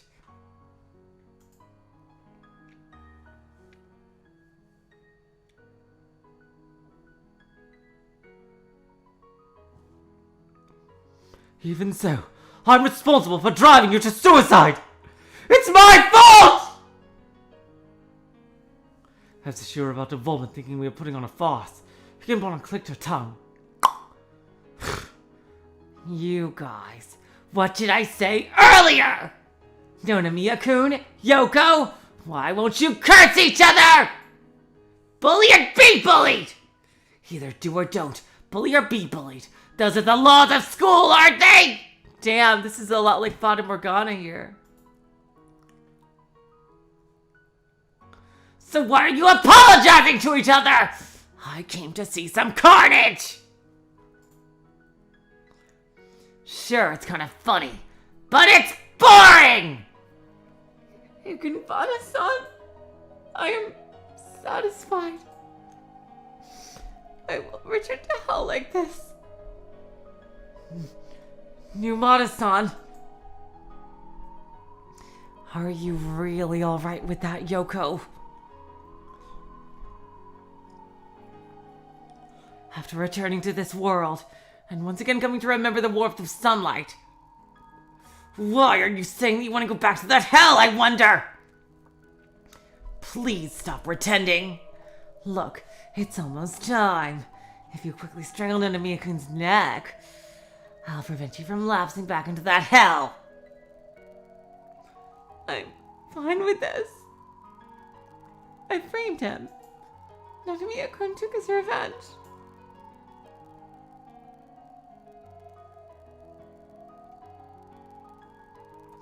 And when I take revenge for that, Nonamiya-kun will take revenge on me again. I want it to end. We didn't come to school to bully and be bullied. I might have caused Nonamiya-kun more trouble as a result, but that day running around the science room, all my friends were enjoying themselves and I truly had fun.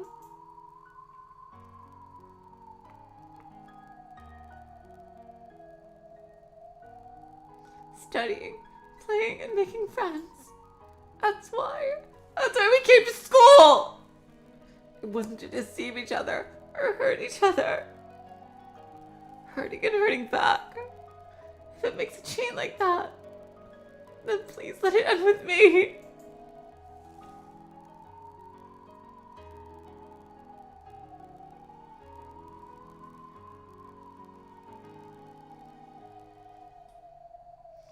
Headmaster, take me away from everyone's memories, please. Please let me rest.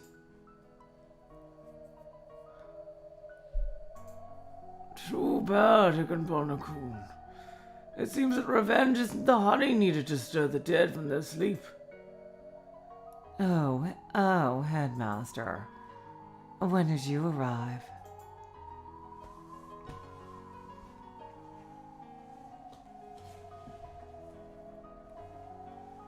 The headmaster was in the room before anyone noticed. And he gently placed his hand on Numata-san's shoulder.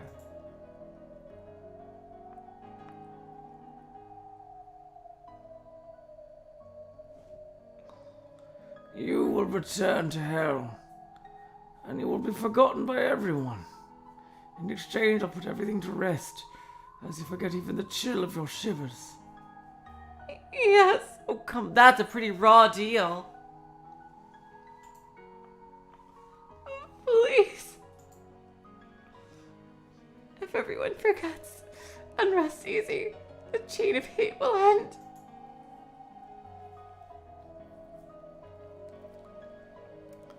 She was already pained just by standing up by herself. Something might have been preventing her from falling to her knees.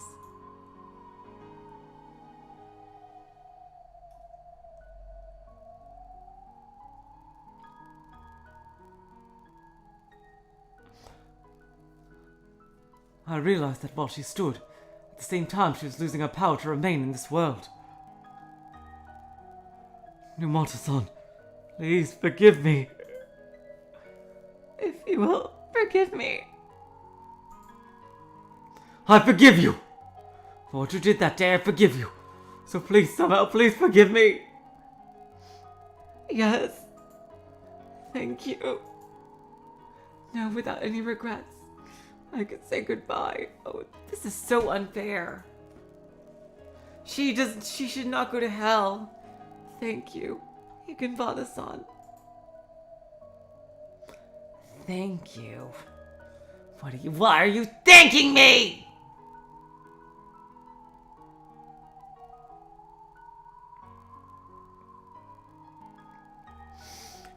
I might have been brought back to foolishly take my revenge, but thanks to you.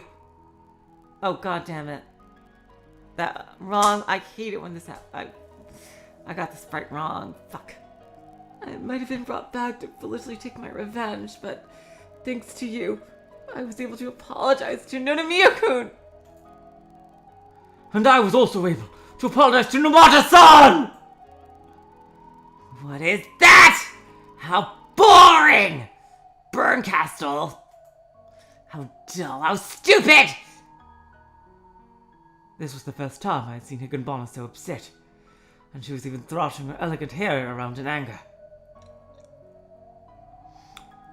Well, Nonomiya-kun, it's about time to say your goodbyes.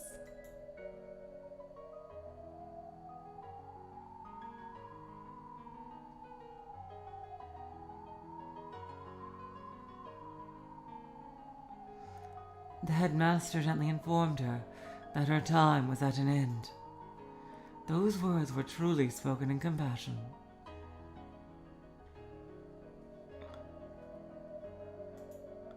Wow, what a twist! Seriously. Because at the very end of it all, he was giving her the chance to do something.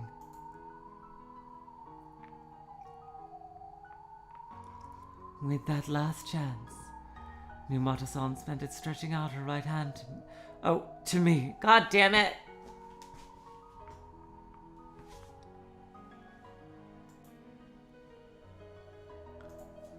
Numata-san! Numata-san! Nonomiya-kun! Let's shake hands. All right! I firmly grasped her snow-white and ice-cold hand. Perhaps I was too strong, perhaps my hand was too warm. But after her expression showed a moment of pain, in the end she showed me a smiling face.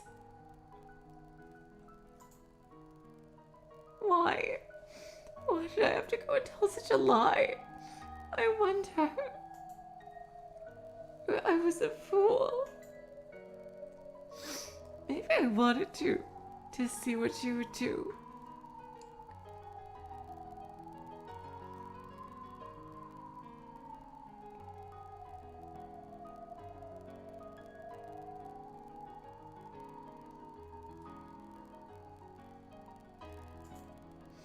Even though I just wanted a little conflict, I've caused this much pain.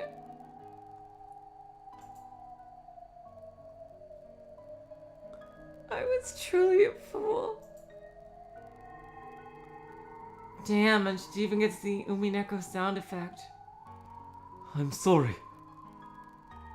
Thank you. Oh, I'm sorry. Thank you, and goodbye. And those were the last three things that Numata-san left behind. The headmaster finally adjusted his top hat that hung over his brow and cleared his throat. Well then, if you'll excuse me, I have to clean up Higanbana-kun's mischief. However, Nonomiya-kun, you alone will have your memory spared. Or would you rather I erase those memories again, perhaps? No. Our crimes are the same, so we should be allowed the same. To prove it, I'll never forget her as long as I live. Damn, he got off easy.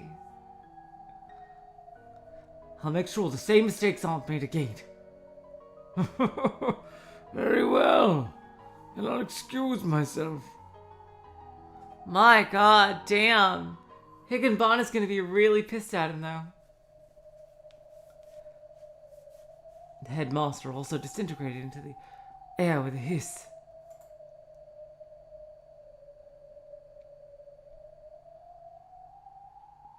After that, Higanbana and I were all who remained. I could tell Higanbana couldn't hide how upset she was at this unimaginable development. How dull, how lame! Lame, lame, lame, lame, lame, lame, lame! Why did it have to turn out like this? Oh, how uninteresting, how dull! Congratulations on staying alive, Nonomiya-kun! How does it feel to complete your revenge uninjured? I wonder! There was no revenge or anything of the sort. We both forgave each other. That's all. Higanbana-san, while you're enjoying your tea in my house, you should show a little respect. Damn, that went in a very different way. Oh my.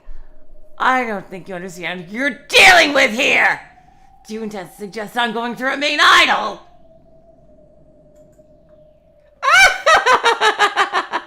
We're not done yet!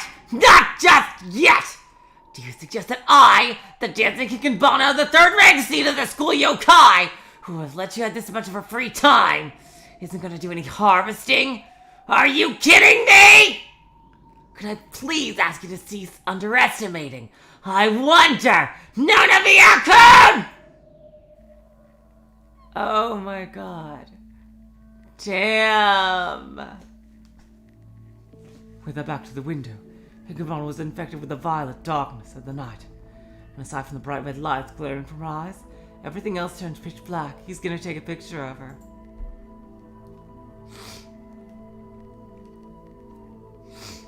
I could hear the room creak and bend with her rage.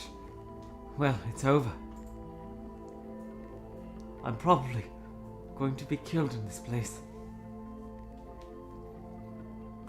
But I don't care. I'll rest alongside Numata-san in that freezing hell. I won't leave her to face that hell all by herself. You might be quite a tricky human. What a fool to speak so lightly of hell! You don't even know the fear of that world of solitude. No one will come to greet you there, you see. People you don't know will come to play when they want and leave when they want. But they'll never come to play with you again. I was alone in that cold, lonely infirmary. Interesting. She was a human who died in the infirmary, right? Eh?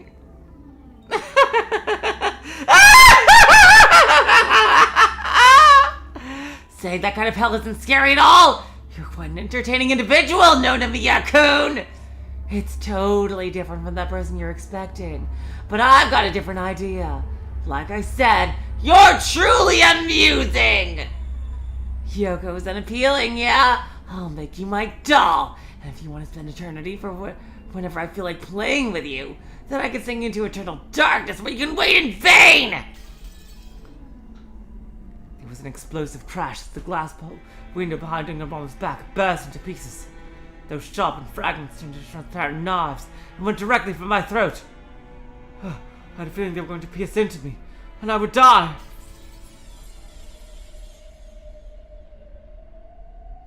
At the same time, a strong force pulled me down from the nape of my neck from behind. If that hadn't happened, those glass fragments would have probably completely cut me to bits. Who grabbed my shirt? As I turned around, even though it was the first time I saw her, somehow I was surprised that I knew her face. Marie! You're not dead! Oh my god, damn. I wonder if they are going to be like Beatrice and Battler after all. Interesting. Why, isn't it Marie? How crude of you to barge in on someone else's manhunt. What? You look mad. Your face looks like it's going to ruin that adorably cute smile of yours for at least a week, you know? That's gonna bum me out. Higanbana-san, both problems have been resolved. This isn't the time for us yokai to intervene. Both problems. Who started the sinning? The chicken or the egg? The cycle of hatred can't be stopped. Bullying leads to more bullying, and the school of upperclassmen who bully underclassmen will inherit sadness for all eternity. Just what are you suggesting? Do people in that cycle, exchanging a strange farewell with strange expressions, are going to accomplish anyway?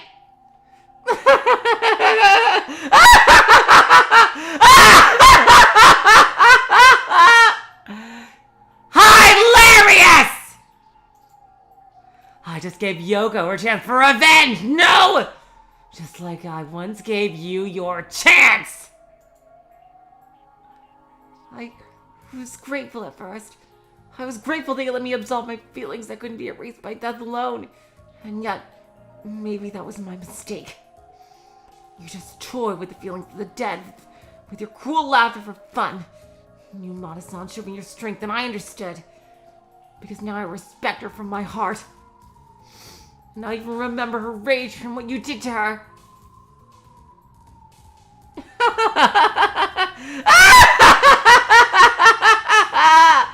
Oh, Marie! You can make that expression too, can't you? Oh, you're so adorable, you know? Maybe that's saying there was some value in inviting you to become the school yokai of the 8th rank. Oh, God, I'm gonna enjoy pissing you off. 'Cause it'll turn me on. Didn't you say you were going to entertain me? Are you saying you're gonna oppose me? The dancing Higanbana!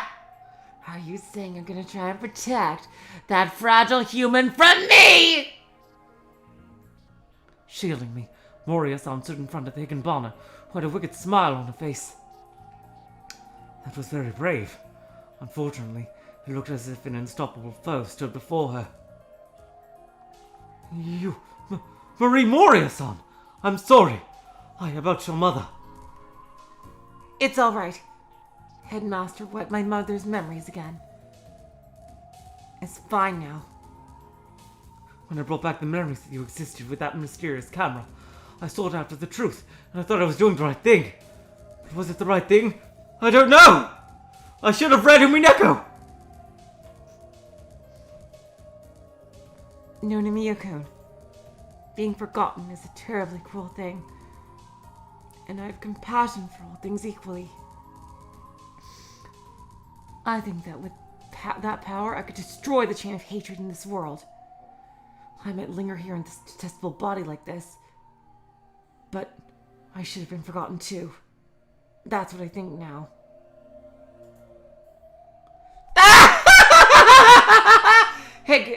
Higanbana cast her laughter at that notion. What? Are you saying that child was strangled to death by Kanamori and tossed in a tub of feces? Shouldn't have had a revenge or anything of the sort, but rather should have meekly given up? Are you really that kind of intolerably simplistic dull child? I wonder! Yes, we gave up meekly when we took that sweet talk of a sneering demon. We must not spread our hatred. We must not let it be passed on. We soon forget those emotions. We have to satisfy ourselves with other fun and more rewarding emotions. I've forgotten. Yet even so, there's still something I can do. And what is that? I wonder. You, with your sneering and toying with the misfortune of others, I can stop you with your own kind of violence. Well then, come dance with me, Marie! I've been bored because you haven't played with me lately. I mean, if you would come play with me more often, then maybe I would finally stop these boring hunts. This is your fault!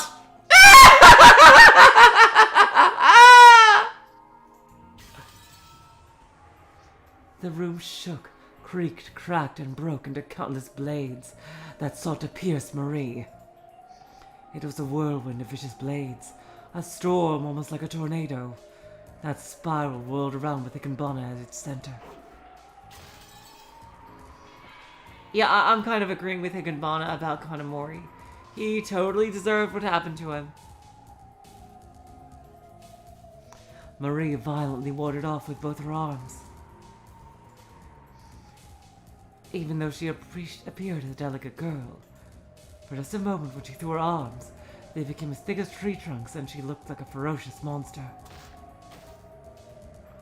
However, she held up against countless malicious attacks from Higanbana. Her arms were pierced and slashed countless times. Her flesh blood splattered across the room. Moria-san! You're bleeding! I'm fine. More importantly, I'll make room for you. Please run into the hallway.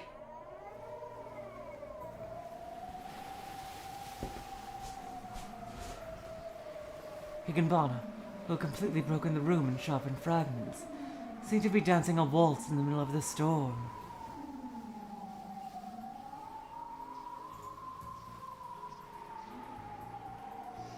With that grace, that must be why she calls herself the Dancing Higanbana.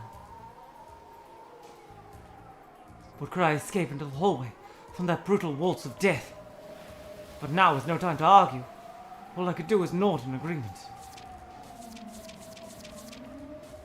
Her whirlwind picked up the pile of photos and crumpled them like leaves into bits.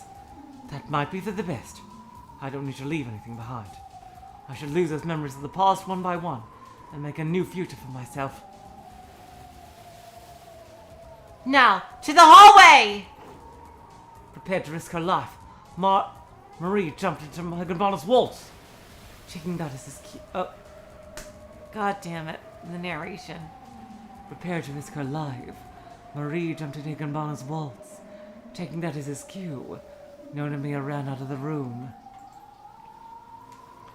Whoa!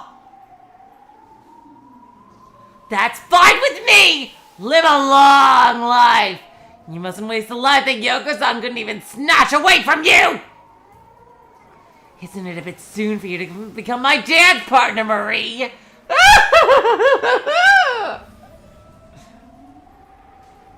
Damn. She is like... This is Beatrice level fight flirting here. The storm that swirled around Higanbana's waltz seized Marie. Her body was swallowed by the wind and swirled around like a leaf, and she was blown into the hallway to where Nonomiya fled and into his back. Tangling together, they both rolled down the hallway.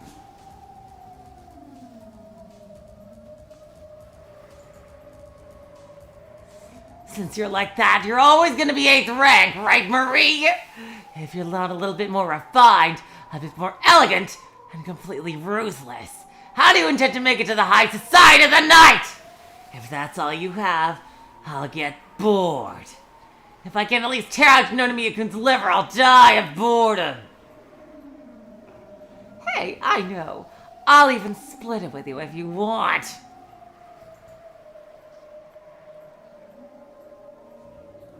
So end his life with your hand, my good friend Marie-chan! No thanks. But if you would politely withdraw, in exchange I'll be sure to come play with you in your infirmary. Damn. Holy shit. Yeah, yeah. No, I am getting a lot of Battler and Beatrice vibes from these two now. Don't toy with me! You think something like that will suffice for intruding on my hunt? I'll even serve tea. The night duty room has some delicious rice cakes. Let's eat them together. Tea? Rice cake?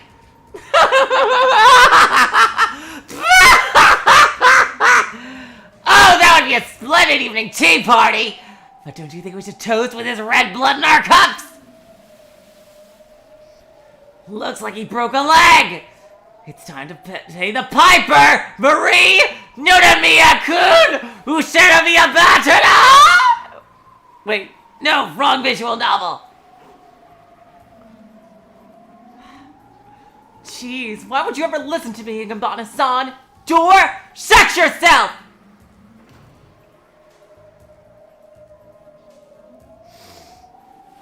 When Marie ordered it, the door between the room and the hallway shut with great force. After seeing that and spacing out for a moment, Higanbana rolled on the floor in laughter.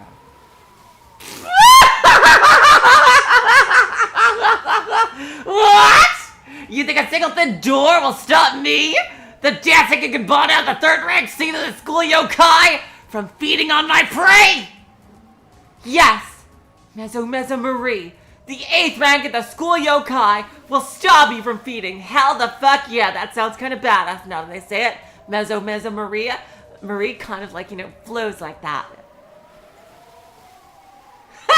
Even though you're a yokai, you're siding with a human. Even though you don't feed on souls, you'll dry and shrivel up. I'll smash this flimsy door to bits for you!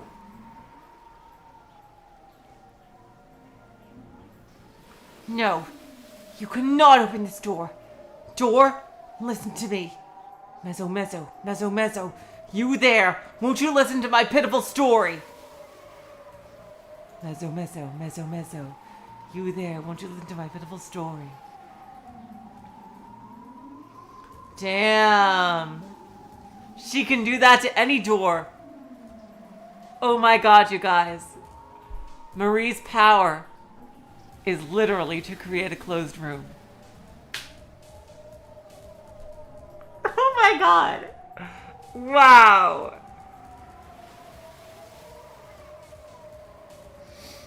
Taking the meaning of those words, the door grew thicker, heavier and heavier, imbued with a red light.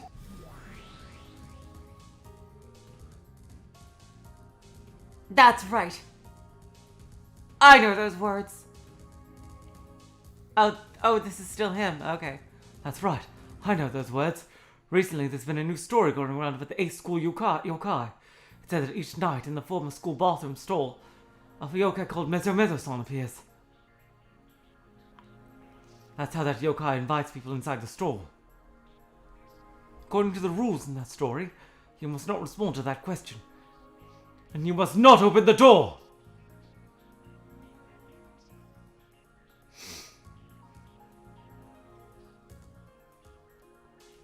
If you open it, the terrifying Mezo-san will kill you by crushing every bone in your body. If you're afraid of Mezo-san, then you can't open that door.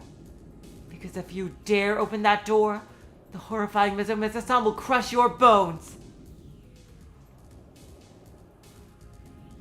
The Mezo-san from those ghost stories, the Mezo-san herself, was leisurely addressing Higanbana, who was just beyond the doorway. Even though she was directly under the lights in the thin hallway, Marie's body began blotting out everything with a deep black shadow. Looking at that shadow, one would surely think it was the same Marie from moments ago, but she was completely different. She looked like a real school yokai would. Her form was terrifying as it was repulsive.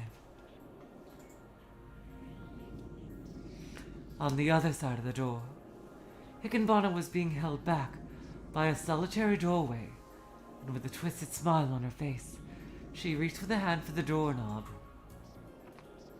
As she was about to touch the knob, she hesitated right before it met her hand.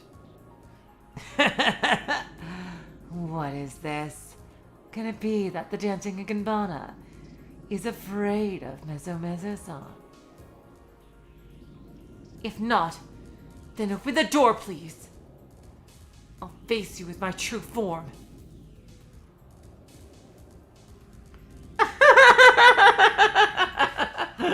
Marie! Holy shit, is she gonna get an upgrade? Oh my god, I want to see this sprite. She can't open it. She can't open the door. No matter how many Higanbanas there are, it wouldn't be enough. If she opens the door, Mezo-san will crush every bone in her body. That's the Mezo story. So she can't open it. Even the dancing Higanbana gives pause to the terrifying Mezo-Mezo-san that lies just beyond the doorway.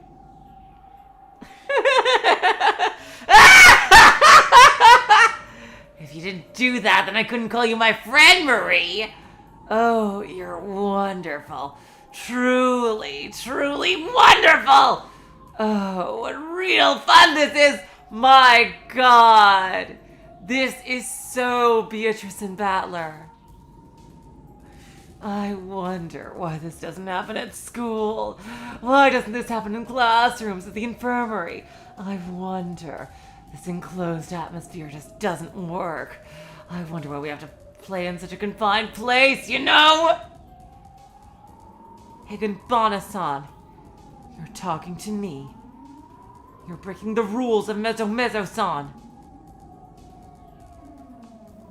According to the rules of the Mezo-Mezo-san story, engaging in conversation with her is forbidden. Since Higanbana was speaking with her like that, she's already being pulled into Mezo-Mezo-san's horror story. The way Marie's shadow was already affecting her was strange. That grotesque shadow had Marie's voice, but even Nonamiya began to forget ever so slightly that the figure standing before his very eyes was actually Marie.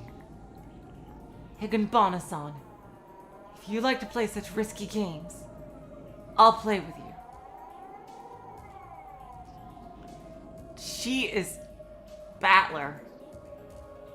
Please, open this door. Well, if it isn't the ordinary Marie Moria! This true power of Mezo-Mezo-san's, who's earned the 8th rank and everyone was too scared to steal it away from her. I want to see it. It gives me chills. I'm glad you're my friend. I'm truly glad that you offered to be my friend. Oh my God, this is gay as hell. And I am loving it. Oh my God, this is amazing. This is amazing. This is the freaking gay version of Battler and Beatrice. Jesus Christ.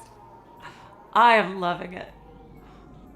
I think Ryukishi has a particular fondness for this type of story, and I am 100% for it, 150% for it. I am too. And you're a friend I treasure, Higanbana-san. So let's play at school again. You're right. This confined space is too doom and gloom, too tacky. If you'll come play with me once in a while, I want to play an... Oh my God! Oh my God!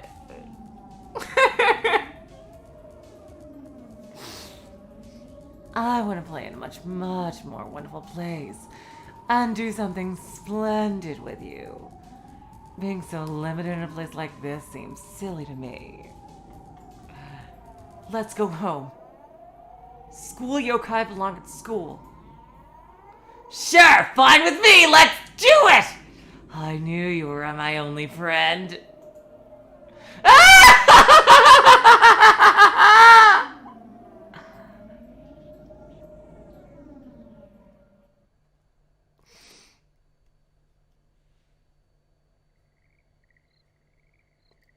That was incredible. Higanbana's laughter and her windstorm waltz gradually grew distant. Finally could no longer be heard. And the night's silence took hold. When I realized it, Marie had returned to her original form like the Marie Moria in the photograph. It's all right now. Higanbana-san went back to school. She is a fickle one, but I don't think she'll come out to bother you anymore. I had been lying on the floor.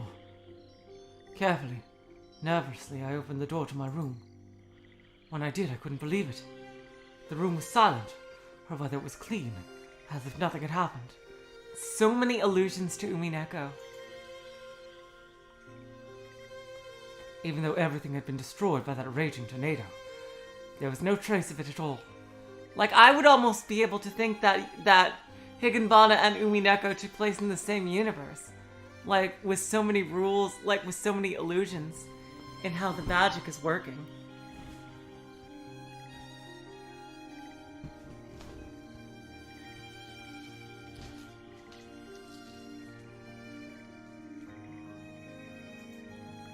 As if Higanbana and the like had never been there from the beginning. Like, that is a line taken directly from Umineko. Like, seriously, my god. As for the mug and cushion I put out for Higanbana, those were still there. Well then, I'll also be heading back now. I'm a school yokai now, after all. Leaving the school itself is really tiring. Thank you very much. And thanks should be for Yoko-san, who showed her courage to end that cycle of hatred.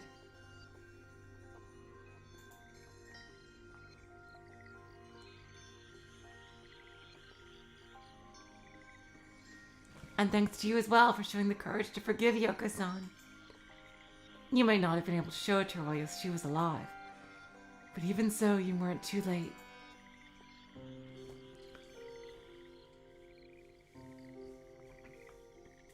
After all, even though you were both on the border of life and death, that sounds like the title of a Toho game, you were both able to forgive each other.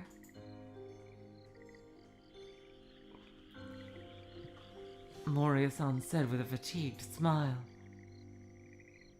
It might have been fine to end it there, but I had to ask. That's right, about this camera. I'm taking it back. Oh. That's right. About this camera, I'm taking it back. I decided to give Moria-san that mysterious camera that started everything. When I did, she had a troubled expression on her face. I'm sorry. That's not really mine, and I don't know what I'd really do with it. Higanbana-san knows the details, but she's in a bad mood right now, so I don't really want to ask. Jesus Christ!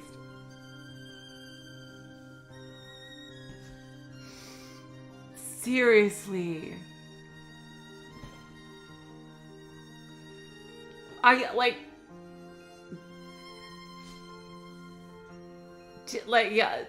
Totally. I can't help but compare it. Like, Marie and Higanbana totally seem like Battler and Beatrice. I'm just getting that vibe really strongly. So I should just get rid of it then? Because there's only one shot's worth of film left on here.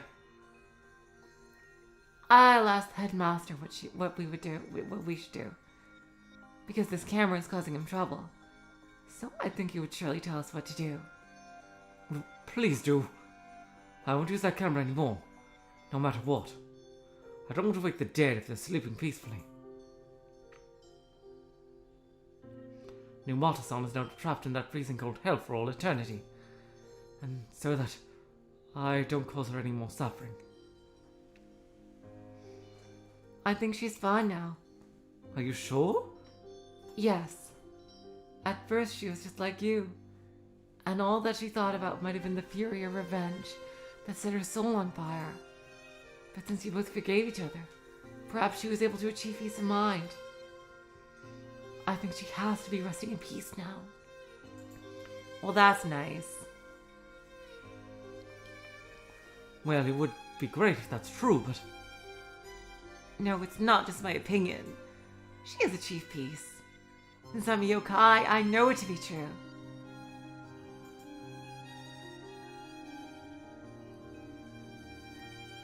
Having her mind revive in that despicable form. Having her mind revive in that despicable form. Could Numata-san really be at peace? I wonder. I want some kind of proof. that now she wasn't being tortured anymore after being freed from that cycle of hatred. And then Marie clapped her hands. That's right. You said that camera still has one shot of film left, right? If we use it, I don't think it can be used for any strange mischief after that. Oh, I see. But what do we shoot? Go to the bathroom and please take a picture of your own reflection. Huh? It's all right. There's nothing to be afraid of anymore. And I'm sure even now, she wants you to do it too. At that moment, I could hear someone chattering away outside the doorway. Mom had finally come home. Well, I'll be going. We probably won't meet again. And you'll probably forget about me. But we'll always be by your side. Maybe even quietly sitting right next to you. Well then, goodbye.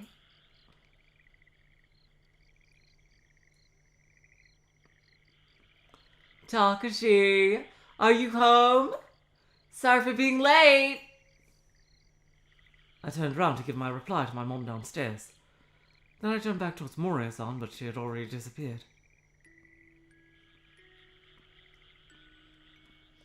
When she left, she told me to take a picture of myself in the bathroom. No matter how you put it, taking a picture of myself with that mysterious camera was unsettling. However, Marie had said to do that. And I couldn't feel any malice from her. Didn't she say that she was wanting to do that too? Didn't she? I went to the bathroom. I brought the camera with me.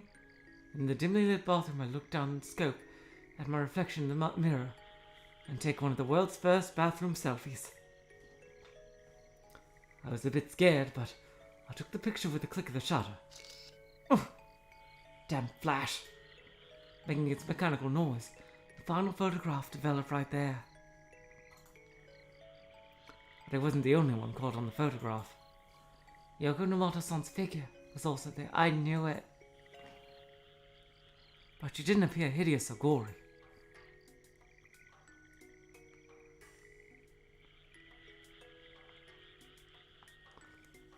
With her usual smile on her face, her normal clothes, she looked just like she did when she was running around the science prep room. I had used up all the film, and I've ended the use of this eerie camera.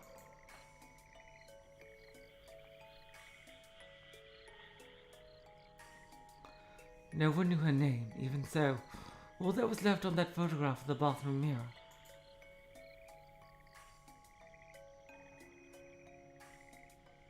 was a happy, smiling girl next to me.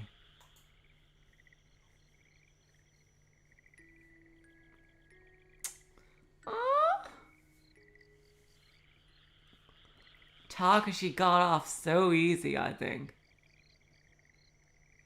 Hilarious jam chat.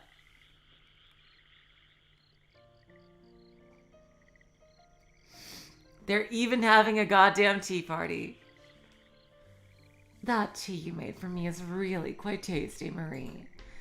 This might be a work of a tea ceremony yokai. Does that mean I have to snip the tail of a raccoon and put it in the kettle? A yokai tail like that would be good once in a while, don't you think? The moon's poor white light shined down on the infirmary of eternal night. The shadows of two yokai sat within. As they sat like friends atop a white bed in the infirmary, they drank tea and ate rice cakes.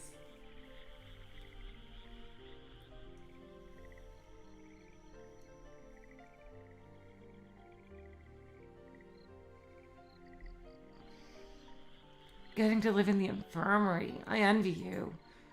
I have to live in a goddamn bathroom. That disgusting old building's bathroom. It's because we don't choose where we die. Well, I think it suits Airhead Marie, though. If you're gonna say such rude things, I won't come over anymore, you know. I'm kidding. It's a joke. You're the only one who comes to play. After all, a doll that no one plays with is just a figurine. as she took a bean paste bun in her mouth. Higanbana hung her head.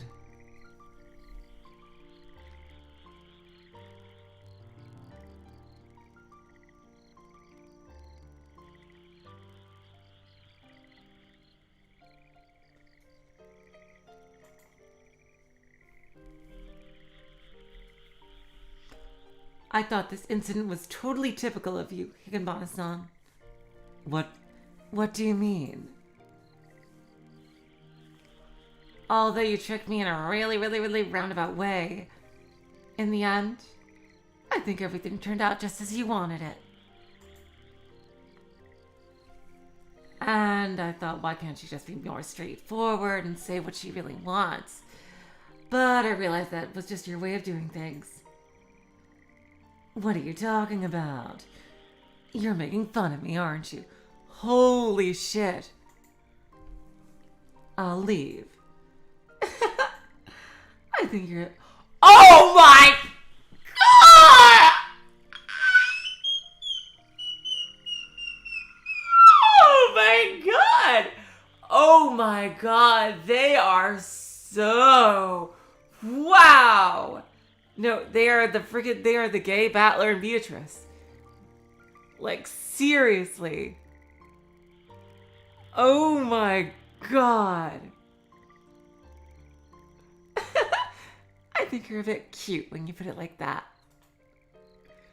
Cute? This dancing Higanbana? Are you saying that to dancing Higanbana?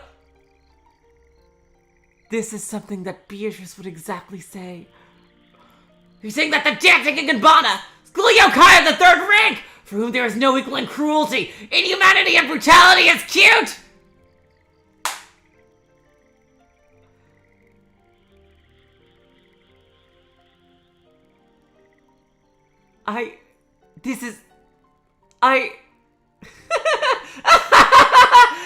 Sorry, but I'm not that kind of girl. Well then, who should we play with next? Which child should we toy with? I wonder. Jeez. I'll be the one who plays with you. Let's not meddle with any of the students. It seems that Higanbana can't even keep Simple Marie as her pet. This is just... Like... I'm not reading this wrong, right? Like, they are literally acting like... exactly like Battler and Beatrice.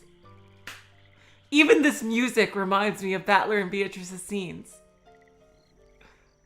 I am the dancing Higanbana, master of the infirmary! Just like, I am the golden witch. Like, seriously. I am the immortal golden witch who has lived for 1,000 years. Like, is this, my God. I'm not imagining this.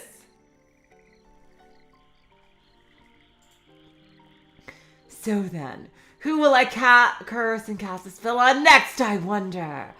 I wonder who I'll imprison in this infirmary. While I think about that, perhaps I'll gaze at the clock that stands for eternity, never once receiving the rays of dawn. Then again, maybe I'll give myself a little break from hunting. Instead, I'll have these rice cakes. Tomorrow, I'd like some rice crackers.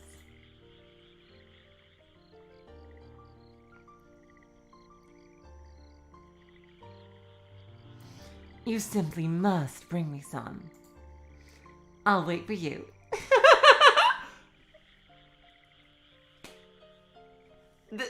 She's totally flirting!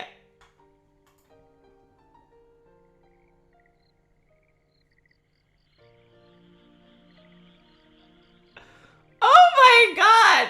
Wow! This is incredible. Oh my God. Holy shit. Wow. Wow, I am all up in this. like, basically Yuri ghost versions of Battler and Beatrice doing random shit. Like, seriously. Holy fuck. You know what? I wonder if anyone did a mock-up of Higanbana and Marie sprites in like the PS3 style. I would love to see that. Like, oh my god, I am 150% for this. This is incredible. You know, I wasn't really expecting much from Higanbana because of, it wasn't really as well known. But this is mind-blowing. Holy shit, I am more than happy. Like, with this. Oh my god, I am so glad I've read this. And that I'm reading this. This is incredible.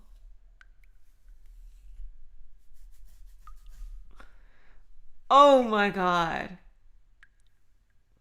Alright, you guys. Tomorrow will be more of the Ever 17. Apparition, you think that you think the next chapter is going to be in one stream? You think it's going to be that short?